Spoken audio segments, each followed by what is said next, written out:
Freshman Ryo Fabre leads the team with a .397 batting average, while catcher Austin Grass is hitting .333. And Burgess leads the home run parade with 3 so far. Now, there's a long way to go in the season, but this team has the look of a very special one for head coach Dan Rasher. For County Report this week from Montgomery College, I'm Michael Brown. 9 lucky individuals and groups are being singled out for their excellent community service. The county will honor them at the 7th Annual Montgomery Serves Awards. The ceremony will take place on April 23rd at 6:30 p.m. at Imagination Stage in Bethesda. The event is free and open to the public, but reservations are required. Learn more about the honorees and their service at montgomeryserves.org.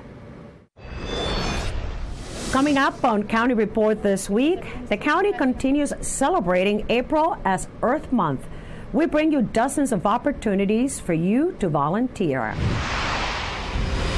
And check out this puppy. We introduce you to Junior, our featured pet for adoption in our Pet of the Week segment. Stay tuned. We'll be right back. Interested in career success? Get to Montgomery College and we'll get you going. You can earn an associate's degree in only 2 years. With 3 campuses, award-winning faculty, and multiple online learning opportunities, Montgomery College will empower you to set your course and succeed. Want to pursue a bachelor's degree? If you start at MC, you can save 1/3 on total tuition costs of a 4-year program. Apply today.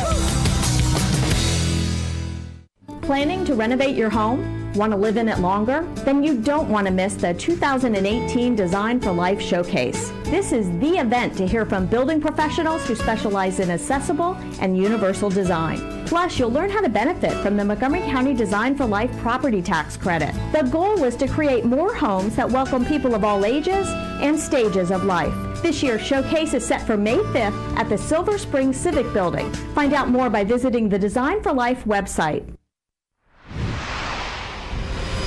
Welcome back to County Report this week. I'm Lorna Virgili. Earth Day is officially on April 22nd, but here in Montgomery County, we celebrate it for the entire month. There are dozens of volunteer opportunities and events scheduled in the county. Students can earn service learning hours by simply volunteering during Earth Month in the county. Opportunities vary from helping clean up local streams, picking up trash, and pulling weeds. Recently, on the county's Make a Difference TV show, we had representatives from the Department of Environmental Protection who talked about the importance of volunteering. Earth Month is our favorite time of year. April, we have just so much stuff happening, ranging from volunteer activities to getting outside and learning something new to going to a workshop and training an event. Some of the things we have happening this month include a film screening on April 19th in Bethesda of the documentary film Wasted, a story of food waste. We're going to have a bunch of specialists and experts come out and after the screening, and it's co-sponsored by Bethesda Green and the Environmental Film Festival. We have a backyard composting workshop coming up, as well as additional volunteer activities to clean our local streams and stormwater facilities. All of those activities can be found at mygreenmontgomery.org. For more information and additional opportunities for Earth Month, visit montgomeryserves.org. It's that time of the year again at Brookside Gardens to see a beautiful kaleidoscope of butterflies. Hundreds of them will be on vivid display at the annual Wings of Fancy show. The pretty spectacle opens on April 18th and runs through September. Once you step into the exhibit, you will be surrounded by swarms of brilliant live butterflies from all over the world, soaring among colorful flowers. This exhibit is a must-see for all ages. School and private groups are welcome. To purchase tickets and learn more about the whimsical world of butterflies, visit brooksidegardens.org. Now it's time to meet our Pet of the Week.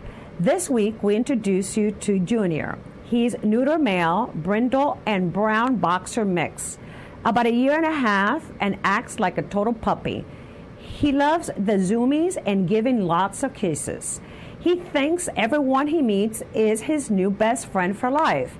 He's a little picky about which dogs he gets along with, but will get along with every human he meets.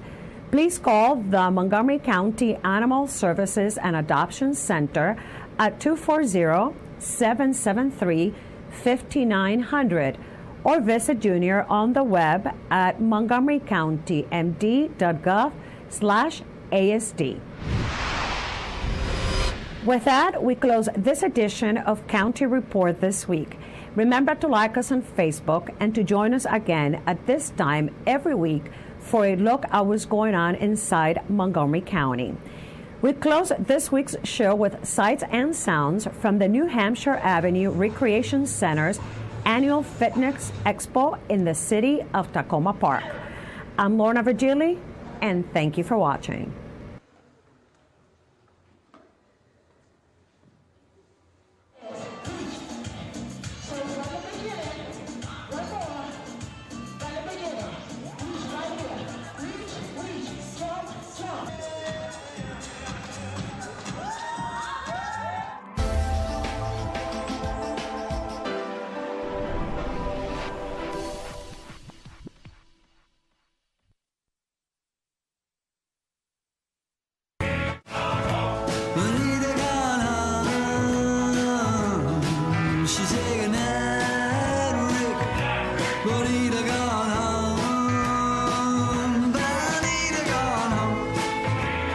City Council. Will the clerk please call the roll? Mayor Stewart. Here. Councilmember Kovar. Here. Councilmember Dabala. Here. Councilmember Costick. Here. Councilmember Siemens. Present. Councilmember Smith. Councilmember Searcy. Here. Terrific. Well, welcome everyone. This is our first of our Monday evening budget work sessions. Tonight we'll have a discussion of the budget related to council priorities. During our Monday night budget work sessions, we do not have public comments, and we usually just jump right into the session. So why don't we get going? I think I'm turning it over to the birthday person tonight. Happy birthday to our Deputy City Manager. As I said earlier, there's no place I'd rather be. So, thank you, Mayor. Tonight's presentation, as you mentioned, and discussion is the first of 3 budget work sessions. Tonight's focus is going to be on items that align with the council priorities. Next week's meeting on Monday the 23rd will be focused on the capital budget, and the following Monday, the 30th, I believe, the meeting will focus on departmental and non-departmental budgets. So for tonight, the agenda is going to be the presentation that I'm going to be giving, which we'll go through pretty quickly, and then I'm going to turn it over to the city manager, who's going to speak a little bit more in depth about the proposed new positions and the recommended budget, and then we'll open it up for further discussion and questions from council. If there's anything you want me to elaborate on as we go through the presentation, feel free to stop me. If it's something that I know is going to be covered by the city manager, I may just ask that we wait until the conclusion of the presentation. So for the agenda for the presentation, I'm going to very quickly go over the priorities and the process you all use to establish them. And we'll talk a little bit about racial equity and how that components of furthering our racial equity efforts are built into the budget. And we'll conclude by mentioning the next steps in the budget schedule. The council had 5 meetings dedicated to developing and discussing the priorities, and this was preceded by providing you all with a longish document that outlined progress that staff had made and you had made toward the realization of the previous council's priorities. Rather than starting from scratch this year, the new council evaluated the existing priorities and kind of refreshed them based on progress made and circumstances where we had marked success in existing priorities previously. We were able to add some new things or tweak some things as needs required. The 4 of the 5 priorities remain the same: a livable community for all, fiscally sustainable government, environmentally sustainable community, engaged, responsive, and service-oriented government. And the 5th, which was previously advanced economic development efforts, morphed into community development for an improved and equitable quality of life. These priorities are used by the council throughout its term as a roadmap to guide its actions, and it also is very helpful in informing the city manager what council is most interested in seeing resources dedicated to as she puts together the recommended budget.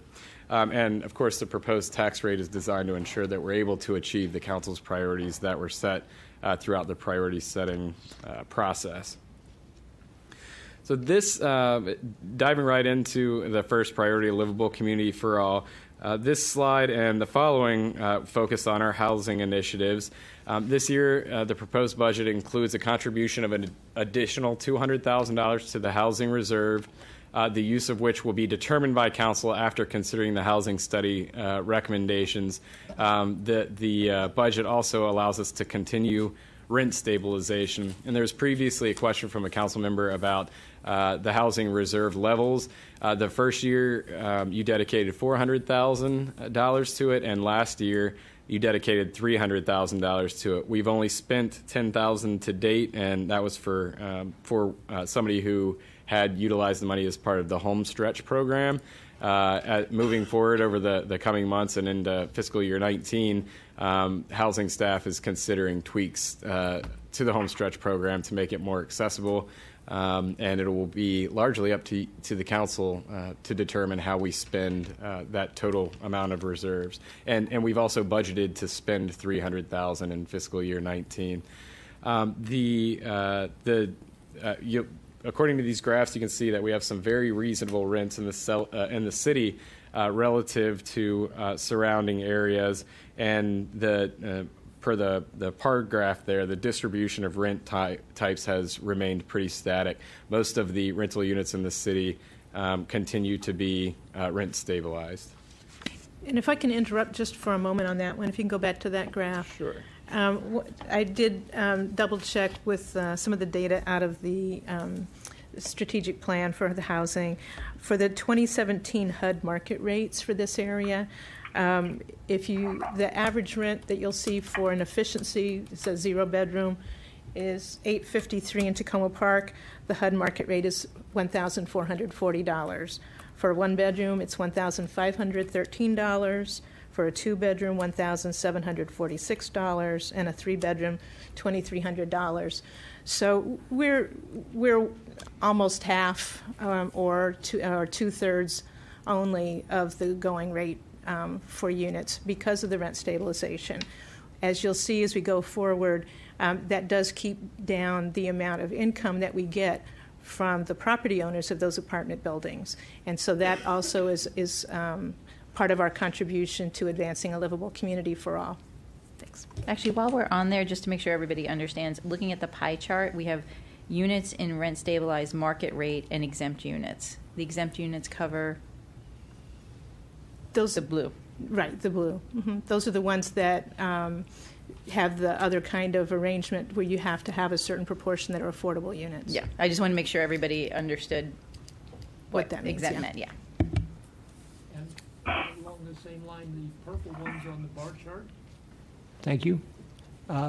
The purple ones on the bar chart, could you describe what those are telling me? There are a few units that have very high rates, and often those are in a single-family house or something like that doesn't fall under the rent control system. Thank you. Well, this was rent-stabilized units. So there's a few exceptions. One of the things that this doesn't show very well is the number of units, so it kind of skews that look. That's correct. When I saw the prices for 4-bedroom stabilized rents, my jaw dropped a little bit, especially because they're cheaper than the 2-bedrooms. But something to consider there is where we have something like, I don't remember off the top of my head, but something like 1,800 2-bedroom units in Tacoma Park. there are 5 4-bedroom units that are stabilized. So there are significantly fewer here that are represented. I'm just confused about the purple ones because if they're not exempt units, how do they end up with such high rates? And that may not Partly, be. it may be where it started and it increases over time. Okay. Question too. So just, can you remind us of the sizes of the rent stabilized, that how many bedrooms they can be, or how many there can be in a unit, in a building, or how many units there can be in a building to be rent stabilized? They're all the units in a building. If it's more than 2 units. More than 2 units. If it's more than 2 units, then it falls under rent stabilization. But what you were just talking about was potentially where a whole house was for rent? Right, and so that actually doesn't apply to the rent stabilized units unless somebody owns 2 houses for rent. Okay. Can I just ask a quick question too? While we're all asking. No, I just wanted to clarify, in the pie chart, the exempt units are the below market rate units, not a portion of that is below market and a portion is market rate. Is that right? A portion is below unit and a portion is market rate. So the portion that's the market rate, is that in addition to that 8% that's noted here, or? That's just market rate, a building that's just market rate. Okay. So it's number of units. That's correct, right?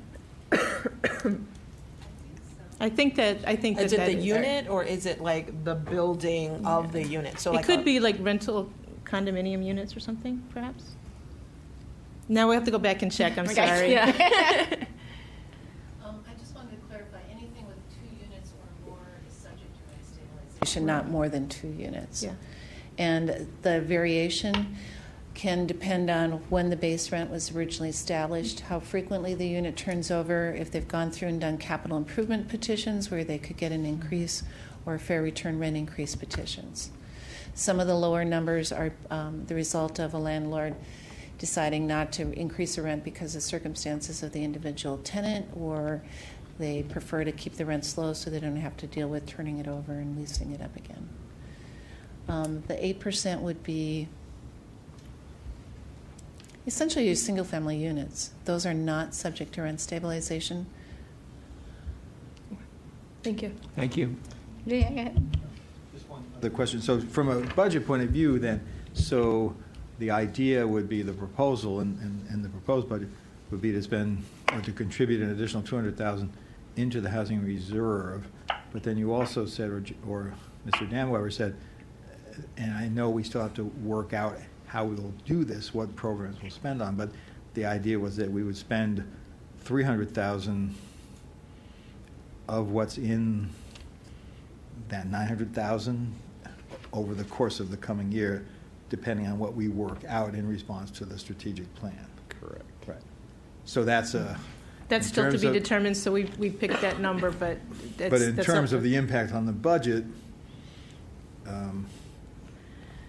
we already have some of that money to spend, if you want to look at it. That's right. So the impact on the budget is the contribution of an additional $200,000 to the housing reserve. But if less than the 300 got spent, that wouldn't really affect this year's budget because that money is already there. Is that the way to think about it?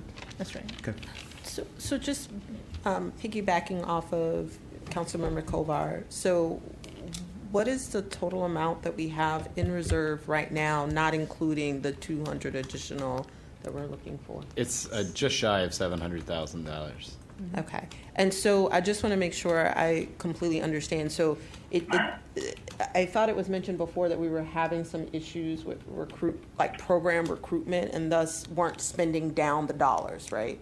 Right. Okay. For the homestretch program, but I think if we're talking spending $300,000, it's got to be a different program other than the homestretch program. It's got to be another thing that you decide to go forward. I just want to clarify, when we established the housing reserve, the idea was that each year we would put aside a certain amount of money so that after we had the strategic plan and decided on undertaking programs that we know were going to take a significant amount of revenue from the city to actually get up and running, we would have that already in reserve.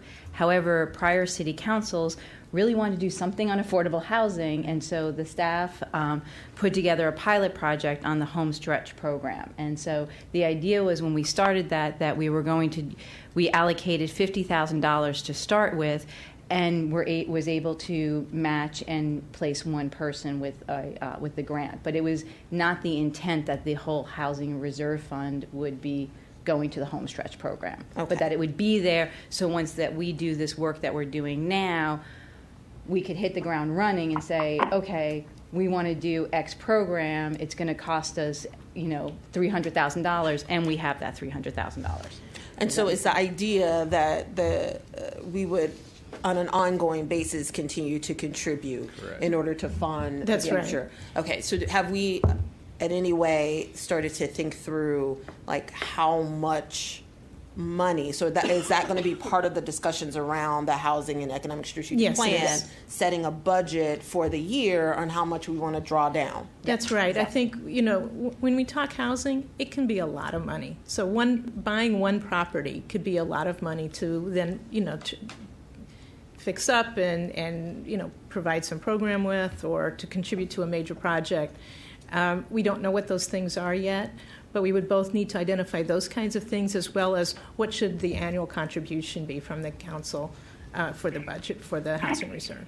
And so in terms of timing, because I don't want to jump to the end, but if we're going through the process of thinking through FY19, and it sounds like we're still working through the process in terms of identifying priorities and next steps in terms of implementing the recommendations, as well as trying to, potentially get additional staff or reallocate staff, or however we decide to take the staffing approach, it's the $200,000. I'm just trying to think of what we would really feasibly be able to spend over the course of FY19, given all of the other stuff that would need to precede it. So is $200,000 based on the idea that with a total of $900K, we could do some activities? I think it's more that this, in one sense, this simply continues to demonstrate a commitment of the city to building a housing reserve fund. Again, we don't know exactly what we would spend it on. Okay. Thank you. And as we move forward with this is our first night of talking about the budget. I would just like to say that I would like to place the contribution on the reconciliation list. I haven't come up with an amount yet, but I think that we should be contributing more at this point, especially as we think about, as we've said, what the, how much it takes to be able to do something meaningful with this, and as we look at maybe what kind of support we can give to police officers to provide assistance so that they can purchase homes here within the city limits. Okay. All right. Thank you. Thank you, Councilmember Siemens, and I'll just remind other members of the council that we'll keep a running list of reconciliation items as we're going through this, and then pass around those notes. And so we'll just note that Councilmember Siemens has indicated a desire to look into possible additional contribution above the $200,000 to the Housing Reserve Fund. I think Councilwoman DeBala, who's on the phone, had a question. Yes, thank you for letting me participate electronically. I know it's a little awkward. I wanted to just make sure that everyone understands. So the housing reserve was set up not just for single-family housing, but for multifamily housing as well, right? Absolutely. All kinds of different housing needs. Okay, thank you. Okay. Let's go to page 5. Can we move on? Sorry about that. Yeah, and just to reiterate the city manager's salient, one of the more salient points is that the $200,000 is really so that we're continuing to make a contribution. The $300,000 that's budgeted to be spent is somewhat arbitrary. You could spend less. You could spend the whole $900,000, assuming that this $200,000 makes it into the adopted budget. Moving along, this slide is also pertains to housing. The proposed budget continues our affordable housing programs, and we'll continue to try to leverage federal, state, and county funds whenever possible. As I mentioned before, staff is putting some thought into modifying the home stretch program to make it more attractive and accessible. Councilmember Searcy, one of the issues was that it turns out $10,000, even when supplemented with the county's $7,500 or so, doesn't really go a very long way. And given the housing stock in Tacoma Park, there aren't a whole lot of properties in a range where that would make a big difference. We're going to begin online offering of our landlord certification seminar using a technology program that will free up some time of one of our HCD staff members to work on some other important initiatives. We're going to be streamlining the review and processing of the annual rent stabilization rent report. This year's proposed budget designates $150,000 for the city's supplement to the homeowner tax credit program for low income homeowners. Last year that number was $140,000. And this year we are going to be sending checks to 140 households, and the average amount will be $1,071. Same amount of households as last year. The per check amount has gone up a little bit. I'll note that this is something that it's a program that the state effectively runs, and they ensure people meet eligibility requirements, and it is passed through the county onto us. We do determine how much to contribute to supplement the tax credit program. And we'll continue to assist lower-income homeowners with energy-saving improvements for their homes, and assist owners of multifamily properties with energy-saving improvements also. In the packet of information that is at your desk, there's some more detailed information on the sustainability budget and the individual programs that we had at the budget open house that you may find helpful. Just before I came into the room, I was reading over an email that Councilmember Dabala had sent, where she asked about the $3,500,000 figure here. I copied and pasted that incorrectly when I was putting this slide together. That should actually be $1,375,000 out of this year's budget. And her question was how that dollar amount related to the timeline for the project. Right now in the capital budget, which we'll be talking more about next week, we anticipate finishing the project in fiscal year 21, and so that's when we would spend the total of the $7 million that had been budgeted for that project. We do hope, right now we're having some detailed engineering work done, including a floodplain delineation study. A staff member told me that they saw some stakes out in front of the library, and I assume that that's related to that study. The result of the engineering studies that are going on right now could impact the design. We hope if they do, that it won't be by much. We should know more in the coming weeks. But again, we plan to spend about $1,375,000 in fiscal year 19 on moving the library forward, including detailed design, hopefully getting some shovels in the ground. Yes, sir. I apologize if you wouldn't mind just going back to the previous slide for just a quick moment, because there was just one thing I wasn't quite sure about. So I think you said the $150,000 for the supplement to the homeowner tax credit program is $10,000 more than the current budget was $140. Is that correct? That's correct. And these other items that are listed there, are those continuation of ongoing things? Are they new items? Are they things that the staff would just do anyway? It just wasn't entirely clear. You mean above that on this slide? Well, just the rest of the items on the slide is priorities, but I just wasn't clear. Have these always been in the works? Many of these are new. The online offering of the landlord certification seminar started this year. That's one of our actual staff efficiency things, where now we're able to not have staff doing kind of the drudgery of that, but actually free them up to work with apartment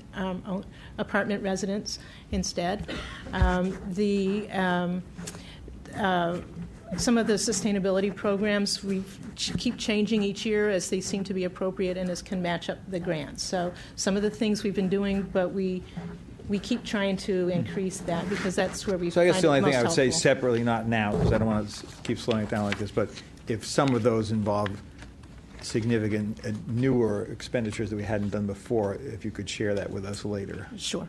And I would just note that most of these actually result. The sustainability one Oh, okay. is in your packet. I'm sorry.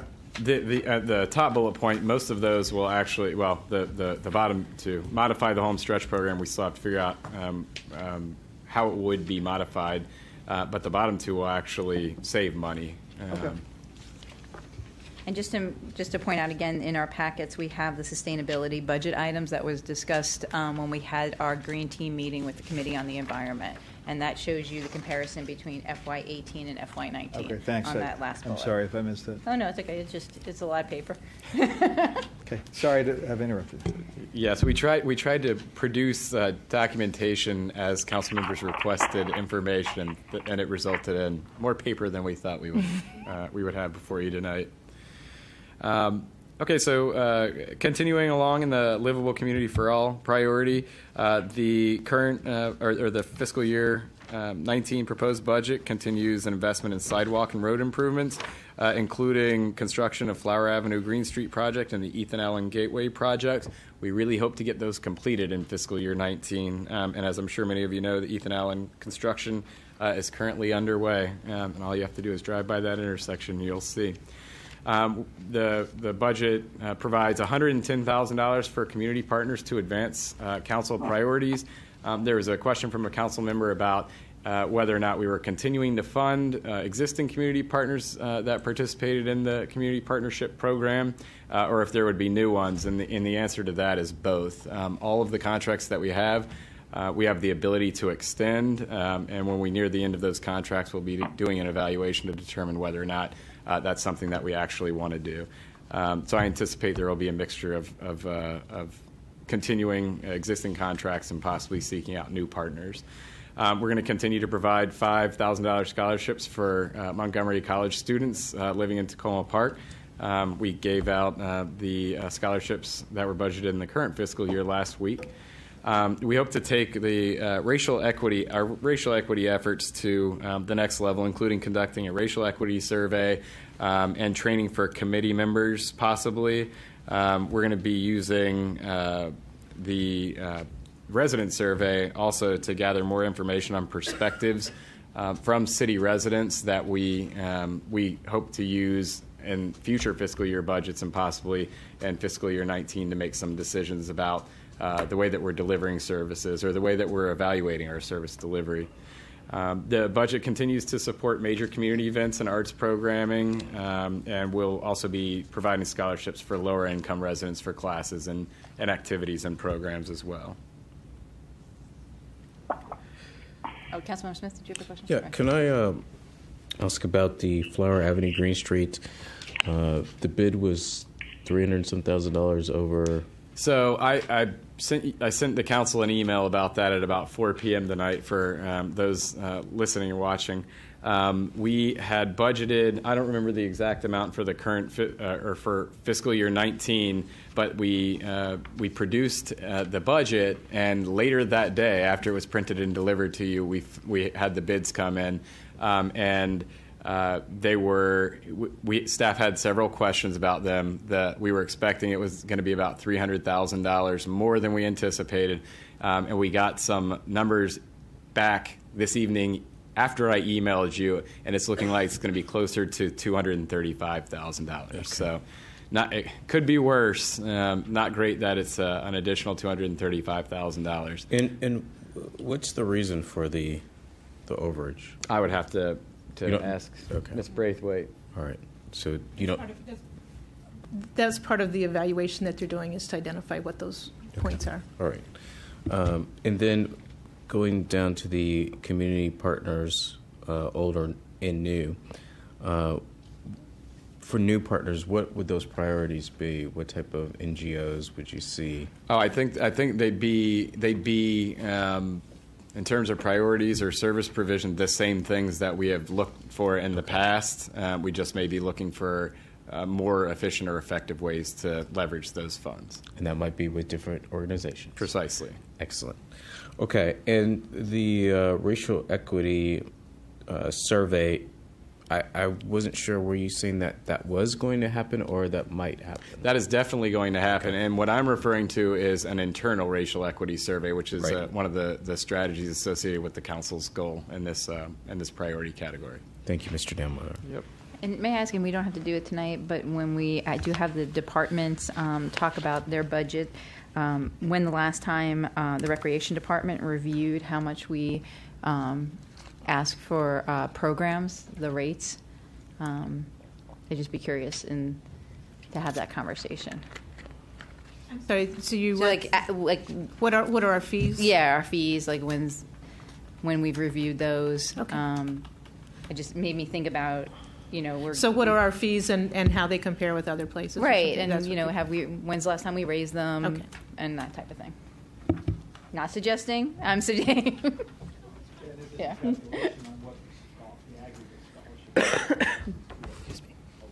Wait, Councilmember Kovar, you said that again. Sorry. Just if there was an aggregate cost of the scholarships for the lower income residents, I think it would be nice to have that as part of what you were just asking about. That's a good. Mm-hmm. Okay. We'll look into this. I also noticed that in the actual budget document itself, the only mention that I found of racial equity was in the introduction section. It wasn't really kind of detailed out in the specific departmental budgets. So if there's a way we can get some more information on that, I think that would be helpful. Okay, and I think part of the reason for that is we haven't dedicated money other than there's $15,000 in the current fiscal year budget to be used for training towards these efforts yet. I think we need more definition about what we want to do to determine how much it will cost us. I'm sorry. So, Councilmember Kostick, you were though talking about having some text about how is it being used in the different departments or whatever. Yeah, I think how it's being used and or how it might be considered, or things that might budget items that might relate to racial equity, kind of spelling that out a little more, I think would be useful. Right, and actually I think that's part of the purpose of the internal work that we're going to be doing, because we haven't done that full evaluation. Yeah, absolutely. But thank you. Okay. Councilwoman DeBala has a question. Yes, thank you. This may be the next thing you're going to talk about, but $110,000 for community partners. Is that existing? Do we do that now already, or is that new money for a new program? This year we have $100,000 budgeted for the community partnership program. There's an additional $100,000 in the grants program. Okay, thank you.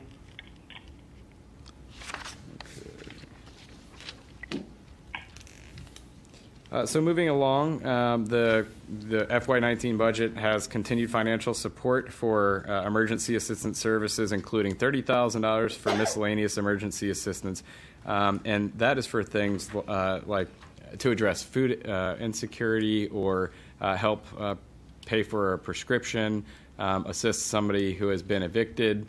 And we're also going to be including, again, $25,000 for emergency tree work. We're actually developing the criteria for what it would take in order to be eligible for some of the emergency tree work funds that will be floating past you within the next couple of weeks, I assume. And Mayor, we'll be having a little bit wider definition than just emergency. We talked about that. Great. Councilmember Smith has a question. With the 30,000 miscellaneous emergency assistance, is that through MOST? Who handles that? Or is it the city, or is it a separate program? I'll have to ask Ms. Daines. I think it's a third party, but The contract with Ministries United Silver Spring Tacoma. MOST, okay. Yeah.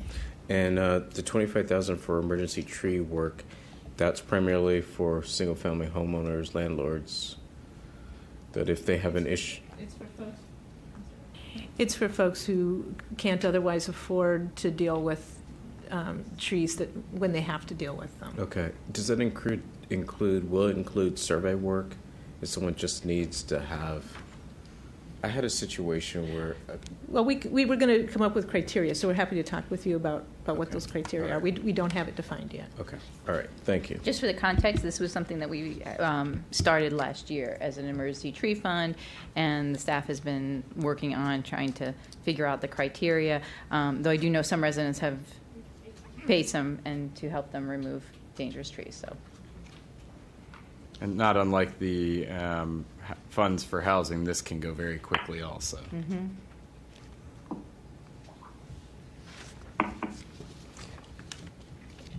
The proposed budget continues to support major community events and arts programming. As I just mentioned, there's $100,000 for grants, a little over $12,000 for the Arts Commission, $25,000 for the Independence Day Committee, $20,000 for the Tacoma Park Folk Festival, and of course, we'll continue to provide staff assistance at many of these festivals and provide support for community play events, as well as sponsor Celebrate Tacoma and the National Night Out.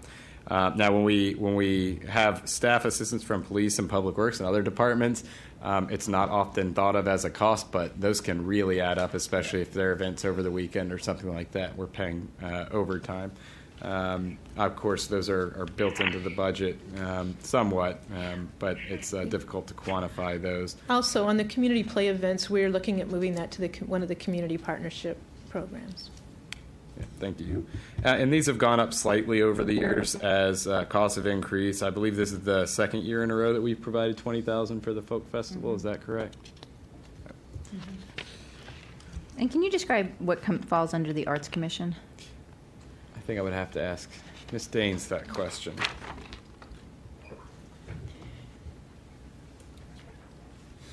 I'll be glad when you move on to a different council priority. The Arts and Humanities Commission budget includes a variety of things. We provide very small honorariums for the people that give lectures and do performances. We have an honorarium for the Poet Laureate exhibition or the exhibit programs. It's a lot of the odds and ends that make all of the programming possible. Thank you. Thank you, Ms. Daines. And this is the last slide for this priority. So we will continue to plan and prepare for the New Hampshire Ave improvements, including protected bikeways, and working with the county to facilitate the movement towards bus rapid transit. The latter part of that point and the next point, continuing to prepare for Washington Adventist Hospital's move. Again, it's hard to quantify the cost, but I can assure you that we spend an awful lot of staff time working through those issues, communicating with the appropriate folks at other levels of government, et cetera, as you all know, because you spend an awful lot of time doing the same. So moving on to the second council priority, and these priorities I'm referring to as first and second, but they're no particular order. Fiscally sustainable government. The city manager's proposed budget establishes a tax rate that modestly increases revenue and preserves the city's reserve funds. We would like the reserve funds to be a little bit higher than they are in this budget, but because of the way that we're spending money from bonds, we're fairly comfortable at the level that it's at. We wouldn't want to do it for more than this year. The reserves help protect our financial base during not great years, and especially when there are cuts at the federal level that impact our residents, and cuts in contracts and aid. So the budget increases the tax rate slightly from 53.48 cents per $100 valuation to 54.5 cents. It contributes $700,000 to the equipment replacement reserve.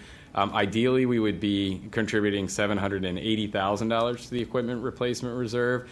The average over the next 5 years comes out to just shy of $700,000, so we're comfortable with that amount this year. And we'll be contributing $200,000 to the facility maintenance reserve. We will be making decisions, you all will be making decisions regarding financial policies and priorities to maintain the highest standards of fiscal responsibility, including policies related to reserve levels, socially responsible investing, and the personal property tax for businesses. I believe there's an item on your agenda later this week pertaining to that, the personal property tax for businesses. We will continue funds for lobbying and communication efforts to more successfully address tax duplication and other issues. This current fiscal year is the first time we've ever had a county lobbyist, and from a staff perspective, we think that it's been a very good investment, and so we're proposing to continue that relationship. On this, I would just like to note that I was looking over the charts for tax duplication, and if the county paid us at the formula levels this year, it would come out to about $900,000 more for the city, which is very close to the difference between the constant yield and my proposed tax rate. So we're talking about, it's like 3.8 cents, and that's pretty much the difference between the constant yield and the 54.5 cents per $100. That's even recognizing that the formulas are out of date. So obviously it continues to be an important issue, and I'll be having some information put on the website about tax duplication tomorrow. And we continue to try to address those issues very often. The city manager has been out to Rockville several times and is kind of leading the charge for the other municipalities, and having the right level provided to the municipalities from the county. I had two questions about that last slide. Is it possible, and I'll just ask the city manager, in the context of the tax discussions, and we'll be having that in more detail at a future meeting, I think, to find a way to show in the charts of different assessment levels and so on how the change in the federal tax law would come into play. And I don't know exactly how to do that, but I wonder whether there's a way to capture some of that. I don't think there's a way. I've reviewed the state assessment that was done, trying to speculate what might the impacts be. I've done a good amount of discussions with others, and I think it's still too new to be able to determine that. Okay. On the, I'd like us to continue looking at that to the extent we can. It's very important to me. Yeah.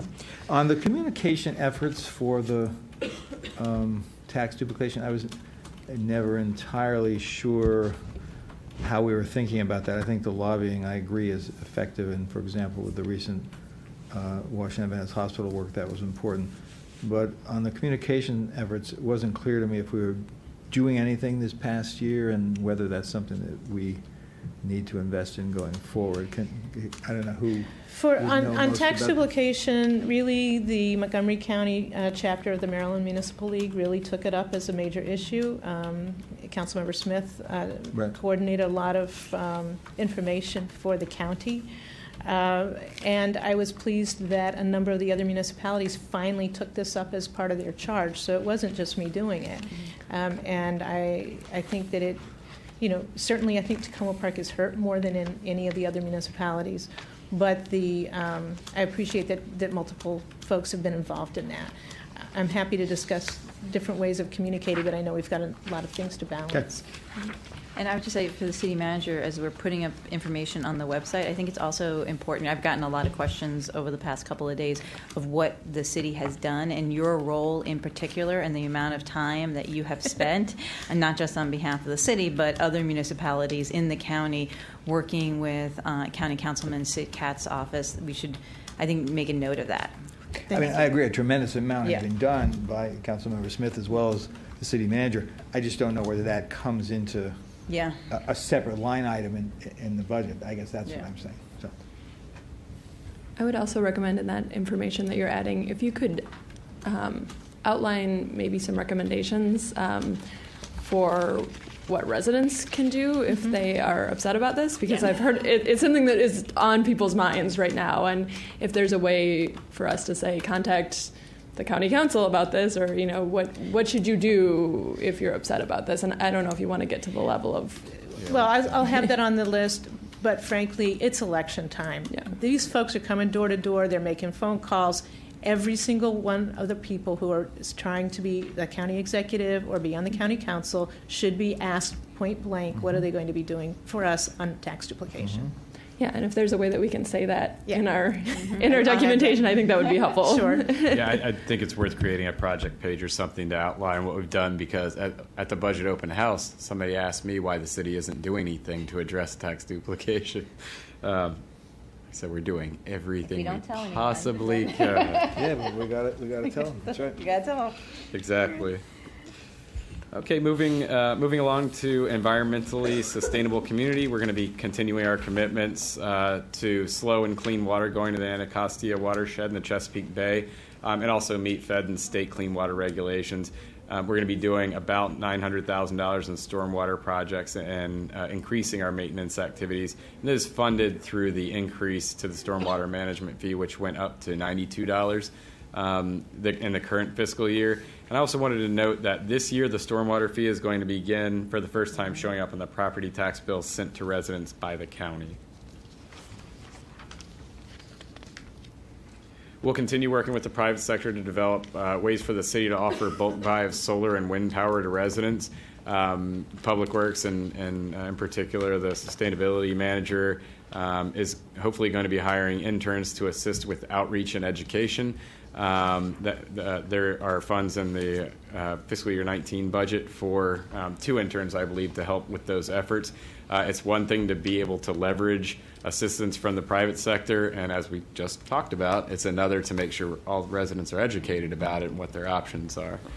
We're going to continue our education incentive programs for the Green Home Certification Competition, the Sustainable Energy Action Plan, with an emphasis on multifamily and commercial buildings, and assisting low and moderate income homeowners. During the council priorities, or during the council retreat, there was an interest in us emphasizing this work with multifamily and commercial buildings in particular.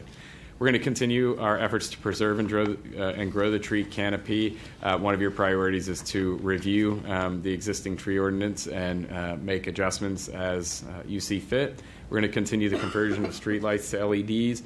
And we're going to be renovating the library to meet very high environmental standards. Before we go to the next slide, we have 2 questions, one from Councilwoman Searcy and one from Councilmember Smith.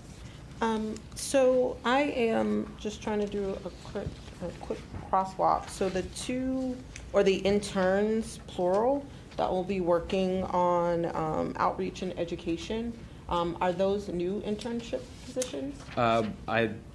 So in the current fiscal year, we got $15,000 budgeted for interns, and the proposal is for $19,000, a little over $19,000 in the fiscal year 19 budget. I think we currently have been utilizing an intern, but not full time, and so it's really a function of the hours that they can work. And I think there's been a discussion about 2 interns that could split up the hours. And Councilman Searcy, it's on this sheet. That's the housing department. I'm swimming in paper up here. That's the top line on this sheet. Okay, so these are the only interns that'll be for, so this is Public Works? For sustainability, but there will be at least one other intern, I believe, in Public Works who will be helping with some of the capital project work, I think. Is that correct? Yes, sort of. So total Public Works, brand new intern FTE, what are we talking about? Well, interns, I don't think are considered part of the FTE count, are they? There is a little bit, but let me just double check. We've had interns working on sustainability for the past 2 years, so it So comes it's and not goes new. depending on the program. Yeah, we're not changing the total the number FTE of number. hours may increase or decrease from time to time. Okay, but we're not talking about any additional funds for I think interns. you see there the 2 comparisons between 18 and 19 in the intern line. Okay. A slight increase. We pretty much kept the sustainability, the total amount similar, and it kind of goes up and down as different needs in those components of promotions or interns or whatever is needed. But the proposed FTEs for Public Works stays the same for this year to next To year. the next year. Okay, perfect. Yeah, and we often utilize interns as we need staff, additional assistants cyclically in order to not have to add FTEs that you might then later take away. And we've been very fortunate in Tacoma Park with the caliber of vast majority of our interns. They provide very good work typically. I'll just say as one example, I know, was it the year before last when we did the energy challenge, that interns were the ones who went door to door to explain to people the home energy challenge and to get them involved in it. And I think that outreach really helped increase participation. Councilmember Smith. Mr. Dammeyer, regarding the stormwater projects, County Executive Leggett has proposed having stormwater management done through a P3. And that's currently done in Prince George's County. Have we ever looked at that? And what does that look like? According to Ms. Braithwaite, we have not looked into that type of model.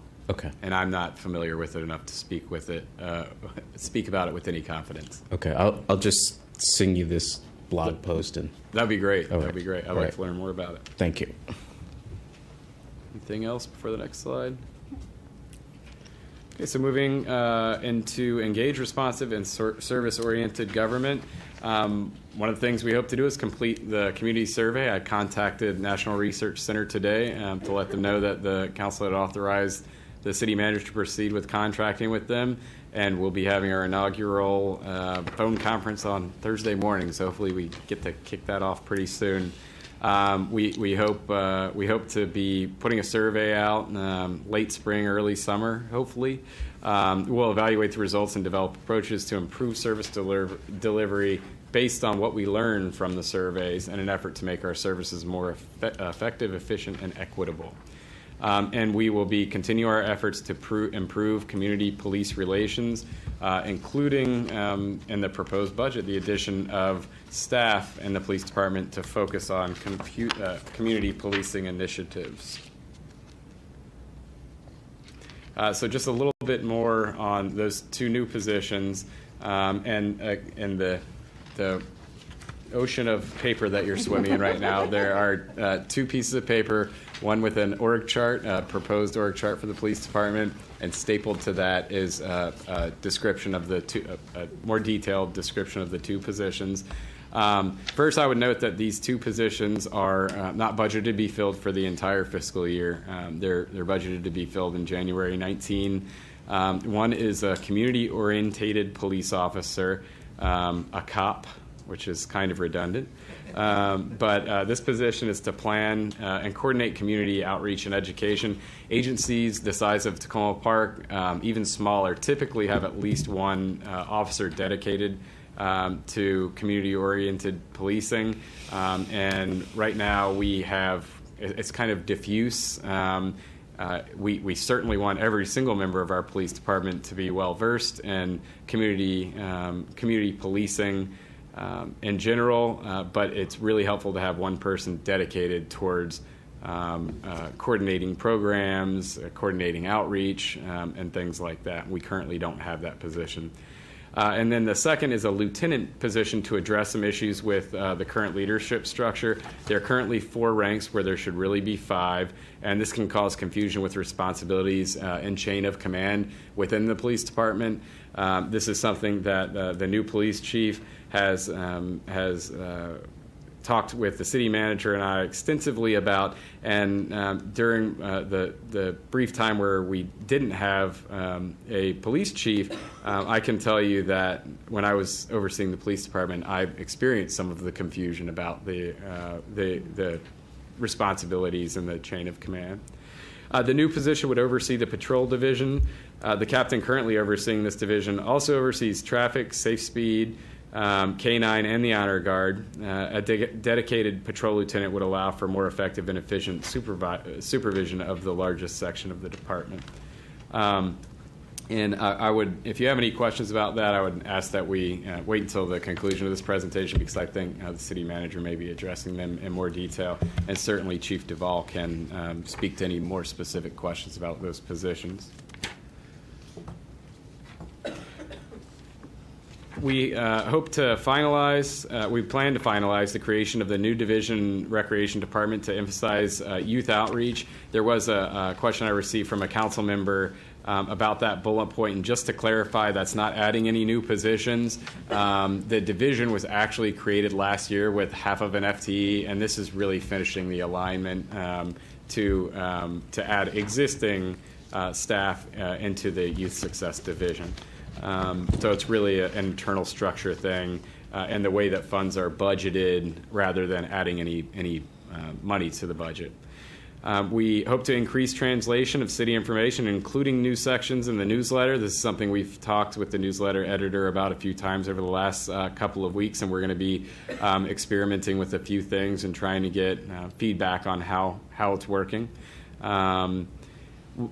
For example, we're going to be putting in every newsletter an advertisement about the website's functionality and translations, and making sure that we are translating for the print version at least an article every issue in a different language.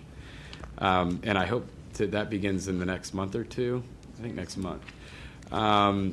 We're going to continue to review and improve policies related specifically to the tree ordinance, traffic calming, sidewalk requests, repair and maintenance, and residential and commercial boundary conflicts.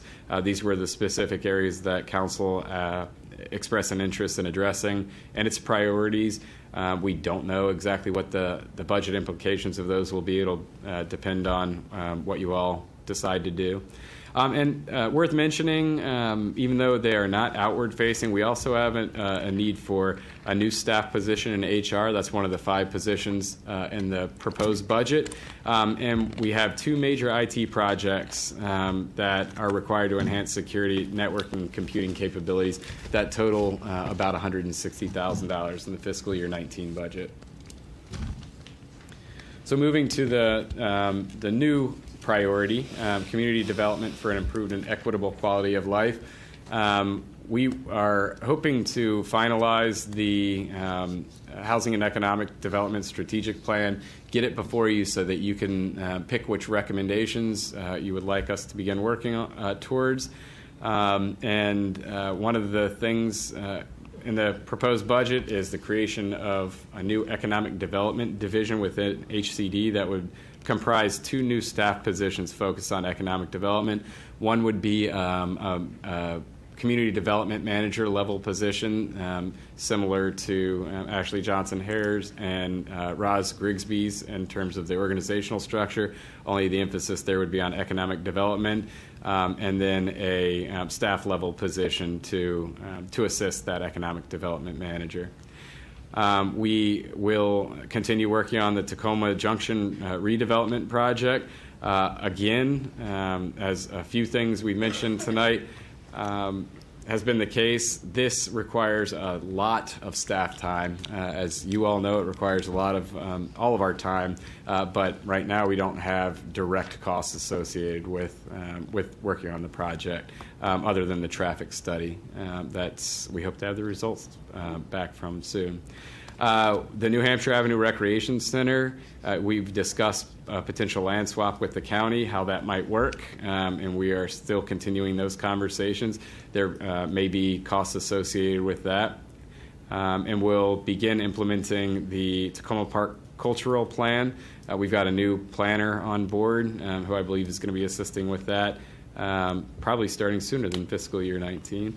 And we're going to optimize and improve coordination with the Tacoma Park Langley CDA, who I met their new executive director last week, I believe, and also the Old Town Business Association to help them, to support them and bolster their work. Now Councilman Costick. Yes. Sorry, I just was wondering if you could talk a little bit about what the Tacoma Park Cultural Plan is.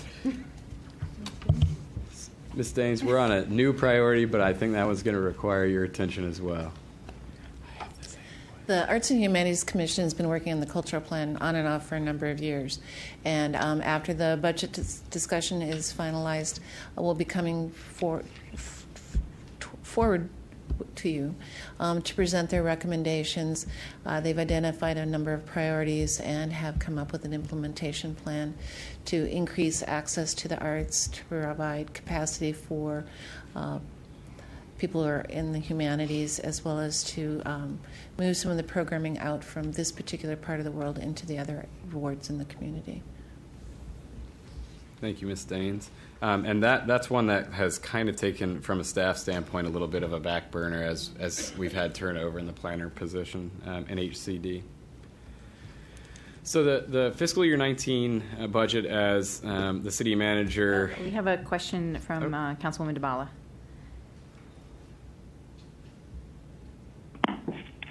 Thanks. I wanted to just back up for a second.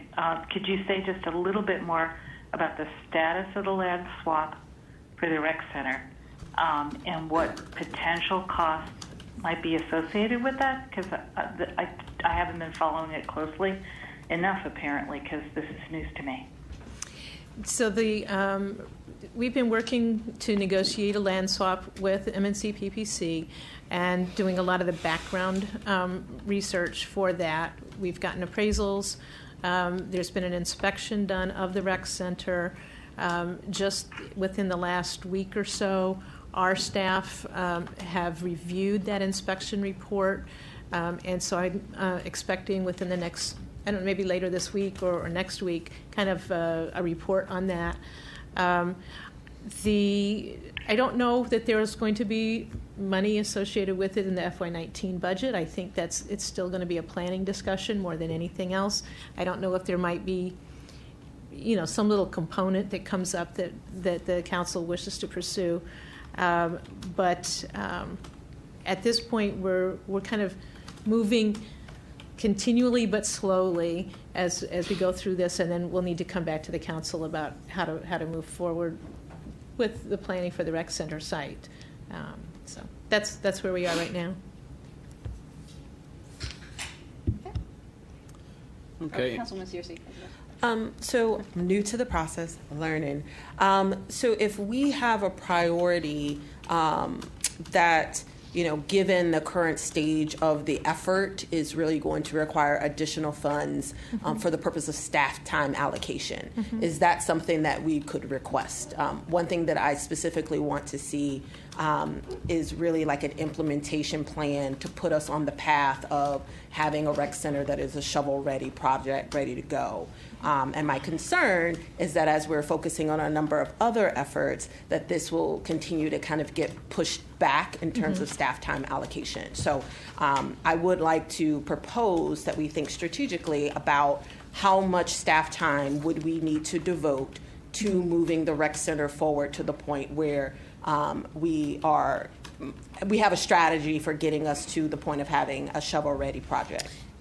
Thanks. I mean, I think that's something that we would need to have a council discussion about, and identifying some different options about how to move forward, and then you could judge, is it worth moving forward or delaying something? So it's always a balancing routine.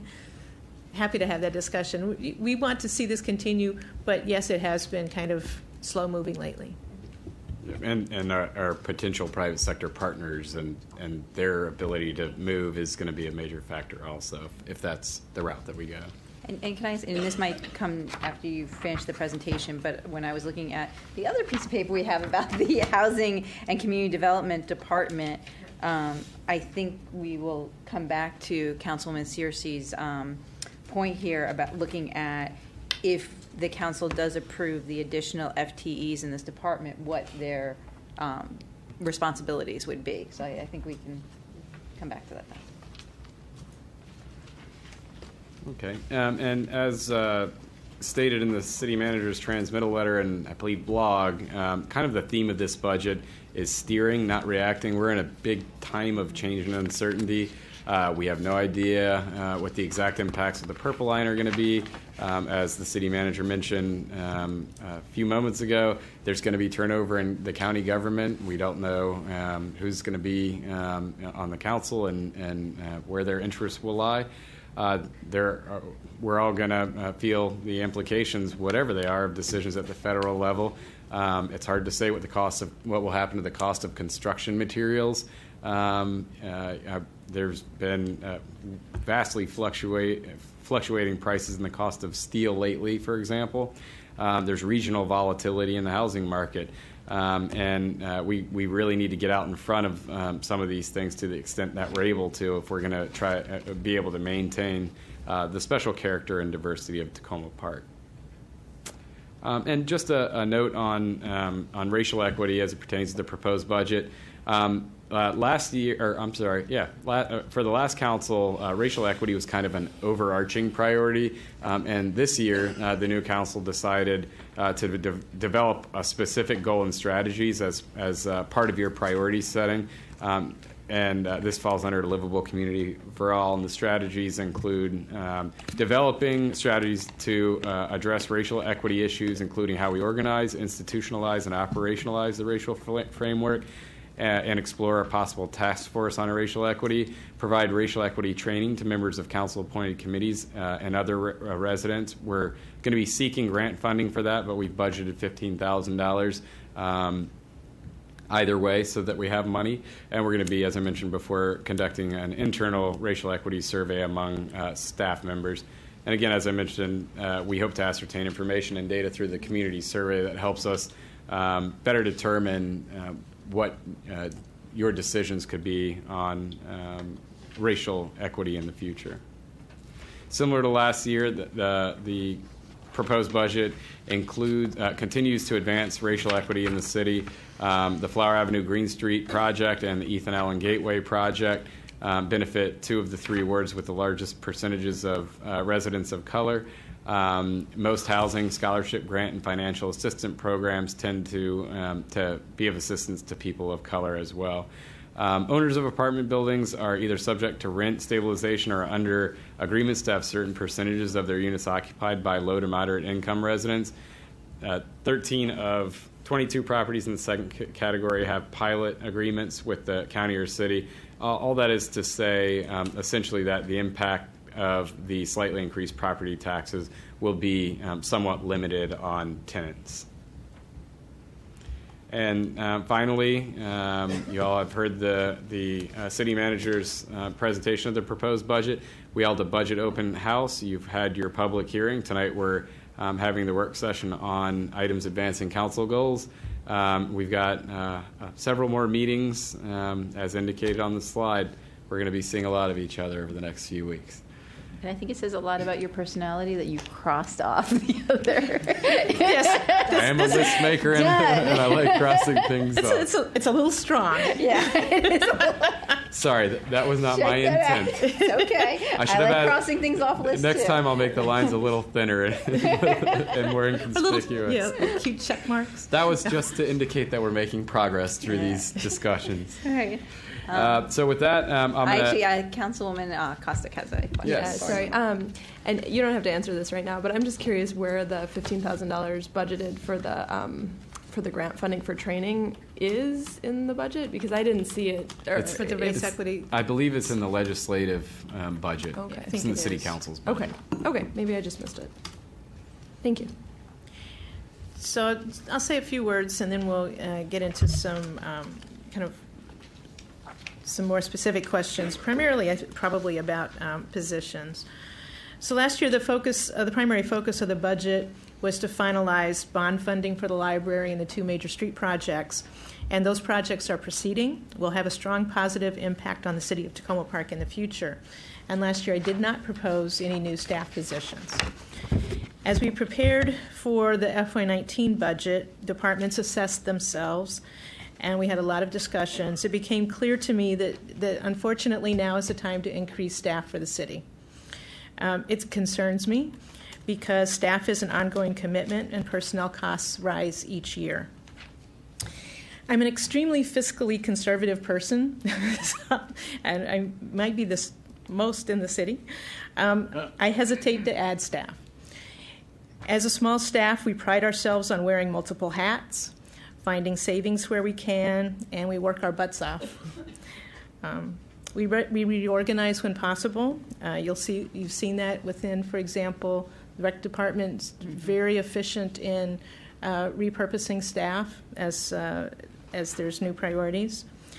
We take advantage of new technologies, both citywide with our IT investments and also, for example, in HCD, which is freeing up some staff to be able to work more directly with tenants. In the FY19 budget, there's examples of each of these kind of approaches.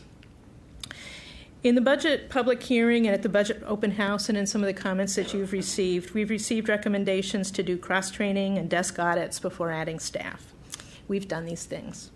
We do cross-training where we can, and we assess our positions and workflow periodically. It's part of our exercise, certainly at every budget time. That's how we've been able to keep our city staff to the small size it is for the work that we do. I've never seen another municipality that does as much as we do with as few employees. When it comes to professional positions, however, cross-training has its limits. A planner can't answer health insurance questions. The IT manager doesn't know economic development strategies, although he's actually very good at finance. For most of our professional positions, we have only 2 people, usually a higher level position and a person newer to the field. Each of them has a full load of responsibilities and projects they are balancing. The main reason I feel we need to add positions this year is that the base workload has increased substantially in a couple of areas, and they will remain at that higher level for the foreseeable future.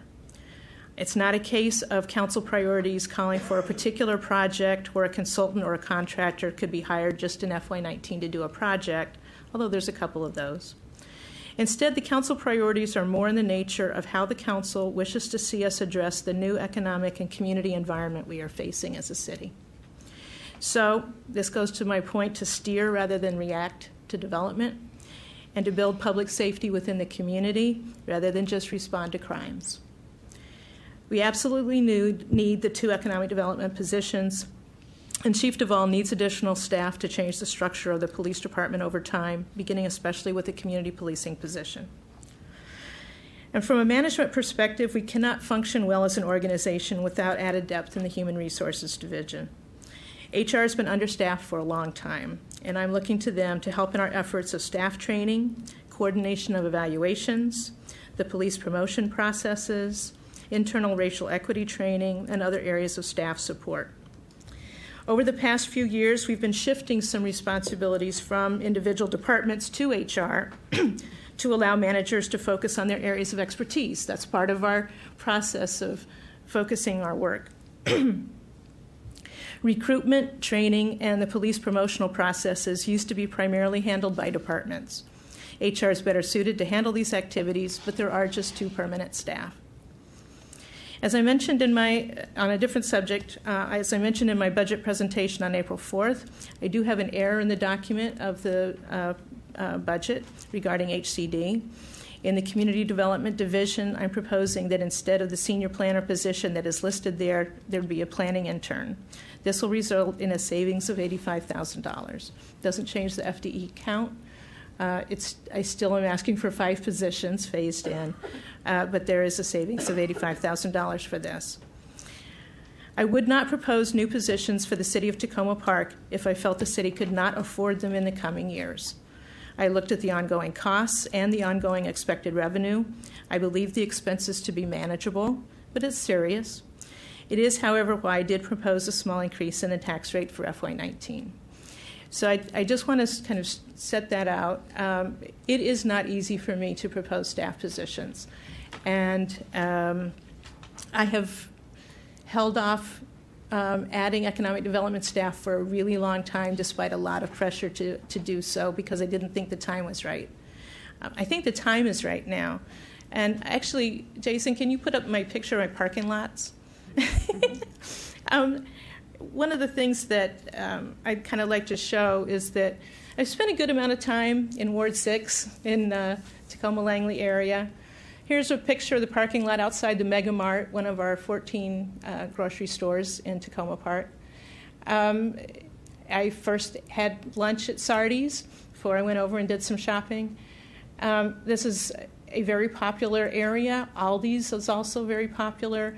All of these areas could be harmed economically as construction occurs with the Purple Line. This helps bring money into our city, that these are viable, strong businesses.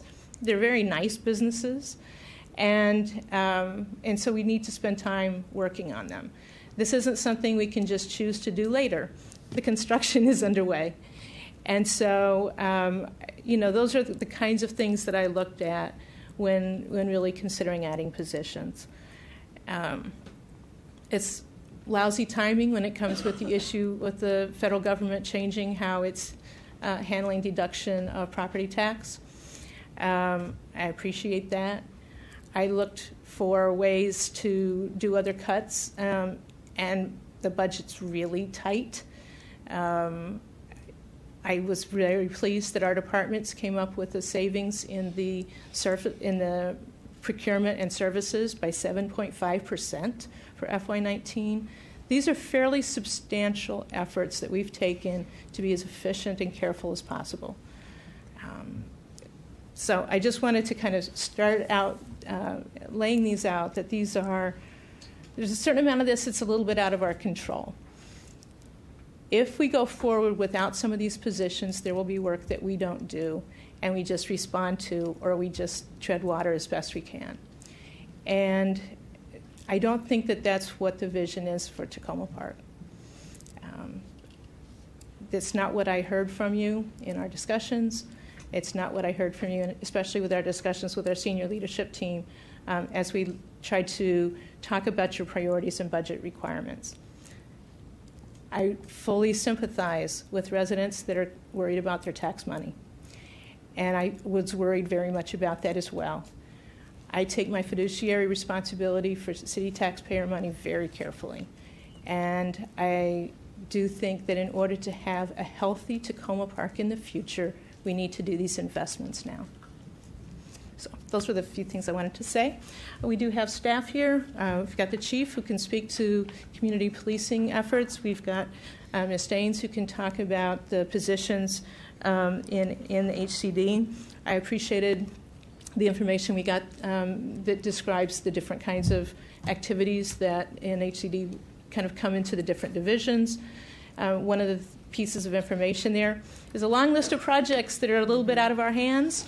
Washington Adventist Hospital, all these things that happen, we're going to have to deal with them one way or the other. So it's nice to have them in front of you so you can kind of look at those. And I'm happy to answer your questions, and we can bring up staff as you wish. Great. Councilmember Siemens, did you want? Yes, thank you, Mayor. First, before we get into questions, I would just like to comment on the city manager's presentation tonight. I really appreciate the effort that you've put into not just preparing the budget, but also on the difficulties that you faced as you went through this, and really trying to work towards the vision that we've all put together, with the council and with your help. And I recognize the challenges and also the concerns about taxes, especially on our lower income residents and those on fixed income. Right. One of the difficulties that I've seen through the years that I've been on the council is that we always look at the budget as a point in time without really kind of being forward-looking. And I think one of the things that kind of shortcomings I've seen with this approach is that we don't really look at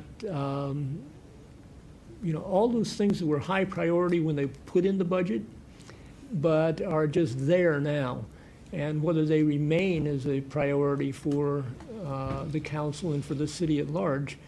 And I would like us to think about how we can review the budget in a way that kind of looks at some of those functions that the city performs and ask ourselves, is that still have the same type of priority that it had before? And I'm not saying that you go in there and look at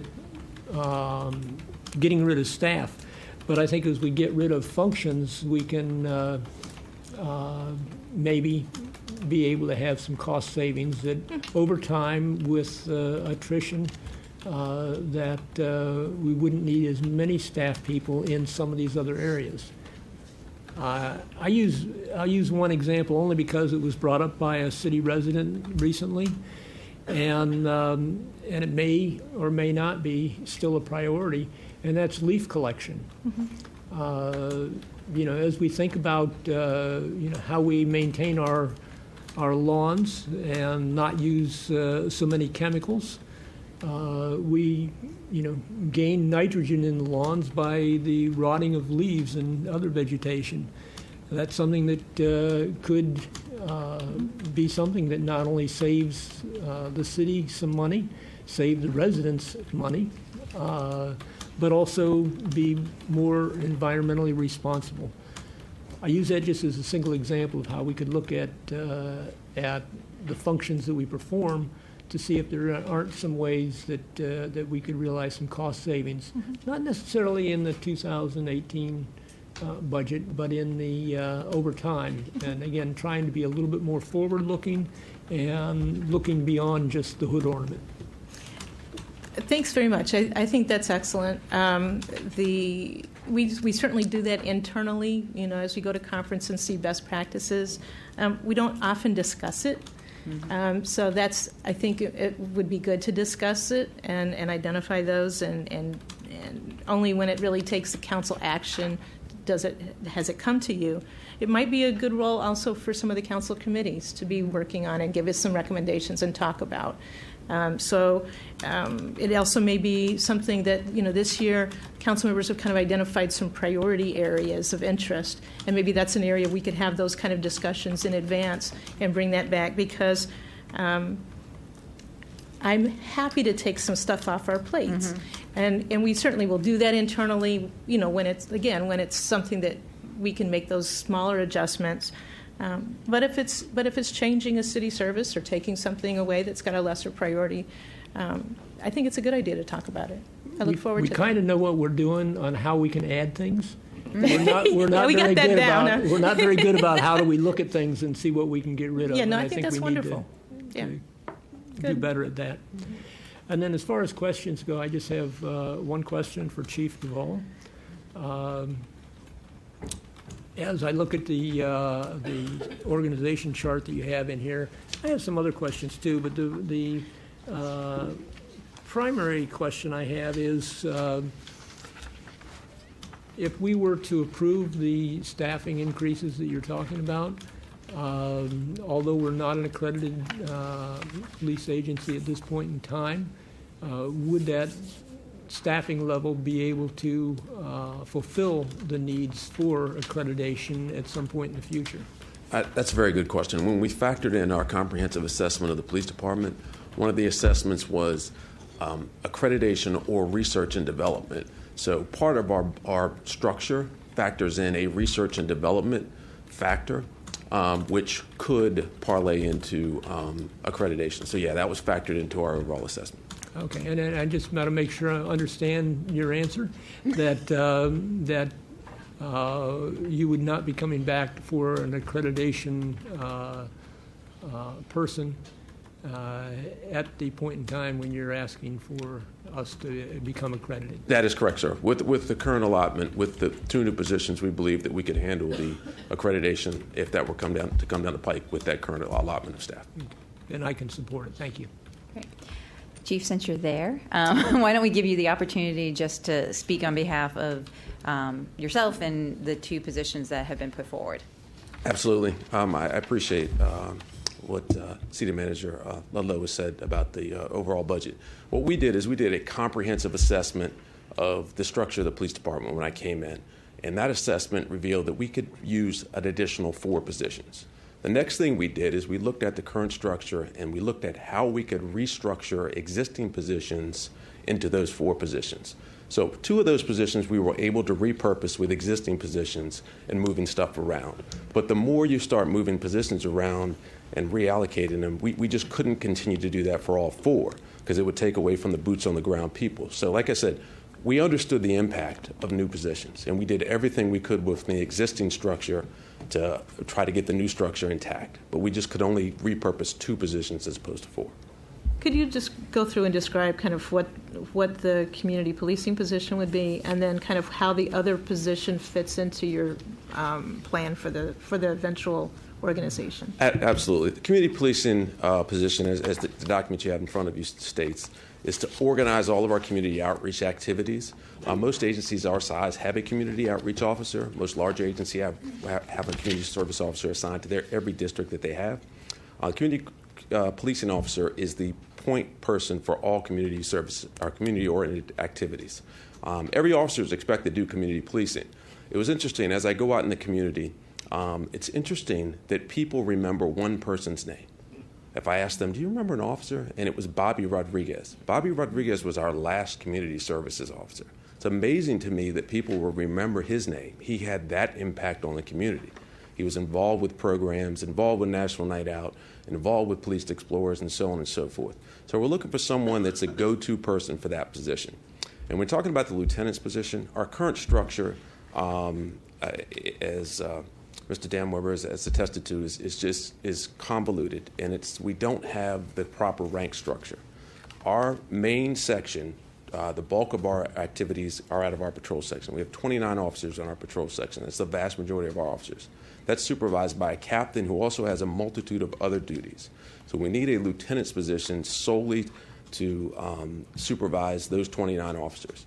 That would be 4 sergeants and 25 or so officers. We also, through restructuring, are going to create another lieutenant's position, which will oversee some of our support positions, such as neighborhood services, our crossing guards, and so on and so forth.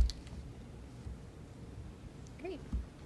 And I'll just say, Councilwoman Kostick and I did the Residence Police Academy these past few months, and one of the things that did come up when different officers were in front of us was the additional adding of things to to their job descriptions, and they all understood that each of them need to do community policing, but having you come forward and ask for sort of a coordinator makes a lot of sense to me based on what I heard from the individual officers when we were doing the police academy.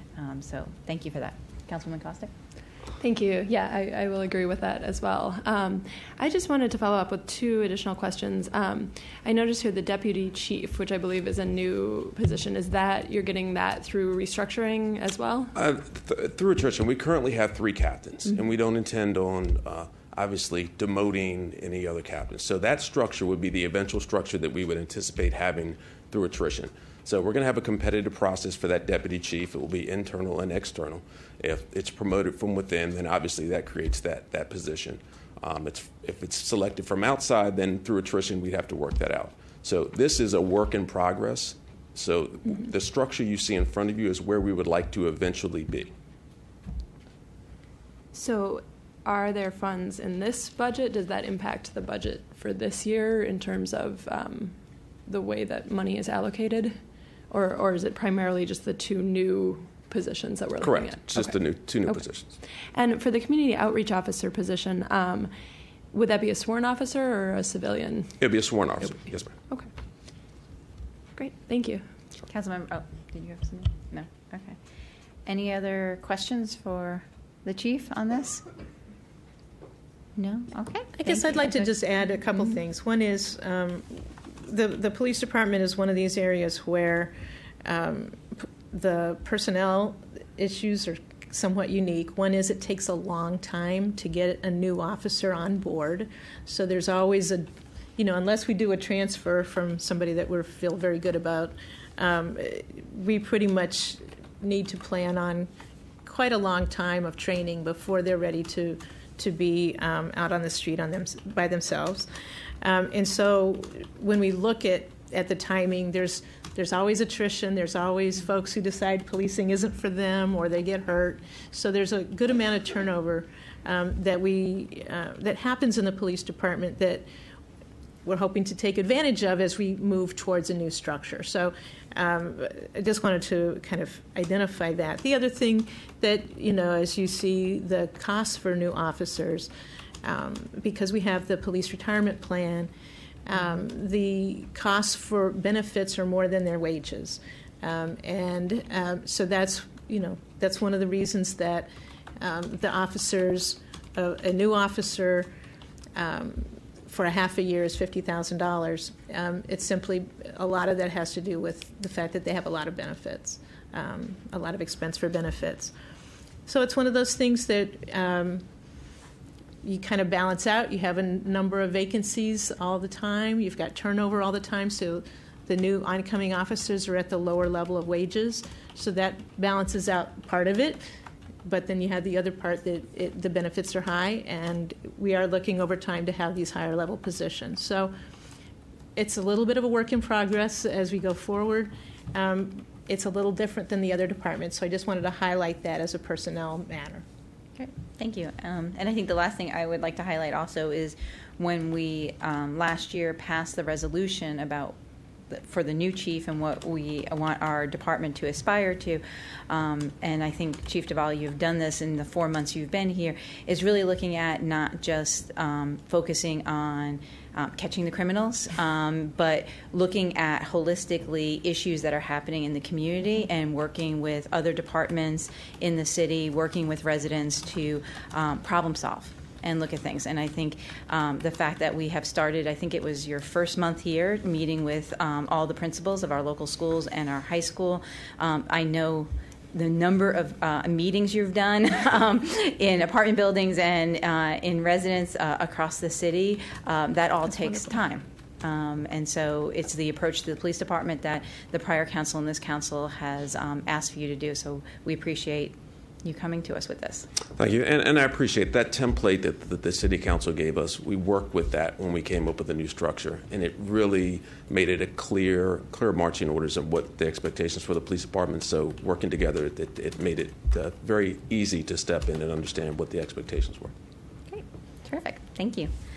Ms. Dane, since you're here too, maybe do you want to talk to us about what we have in front of us for the Housing and Community Development Department?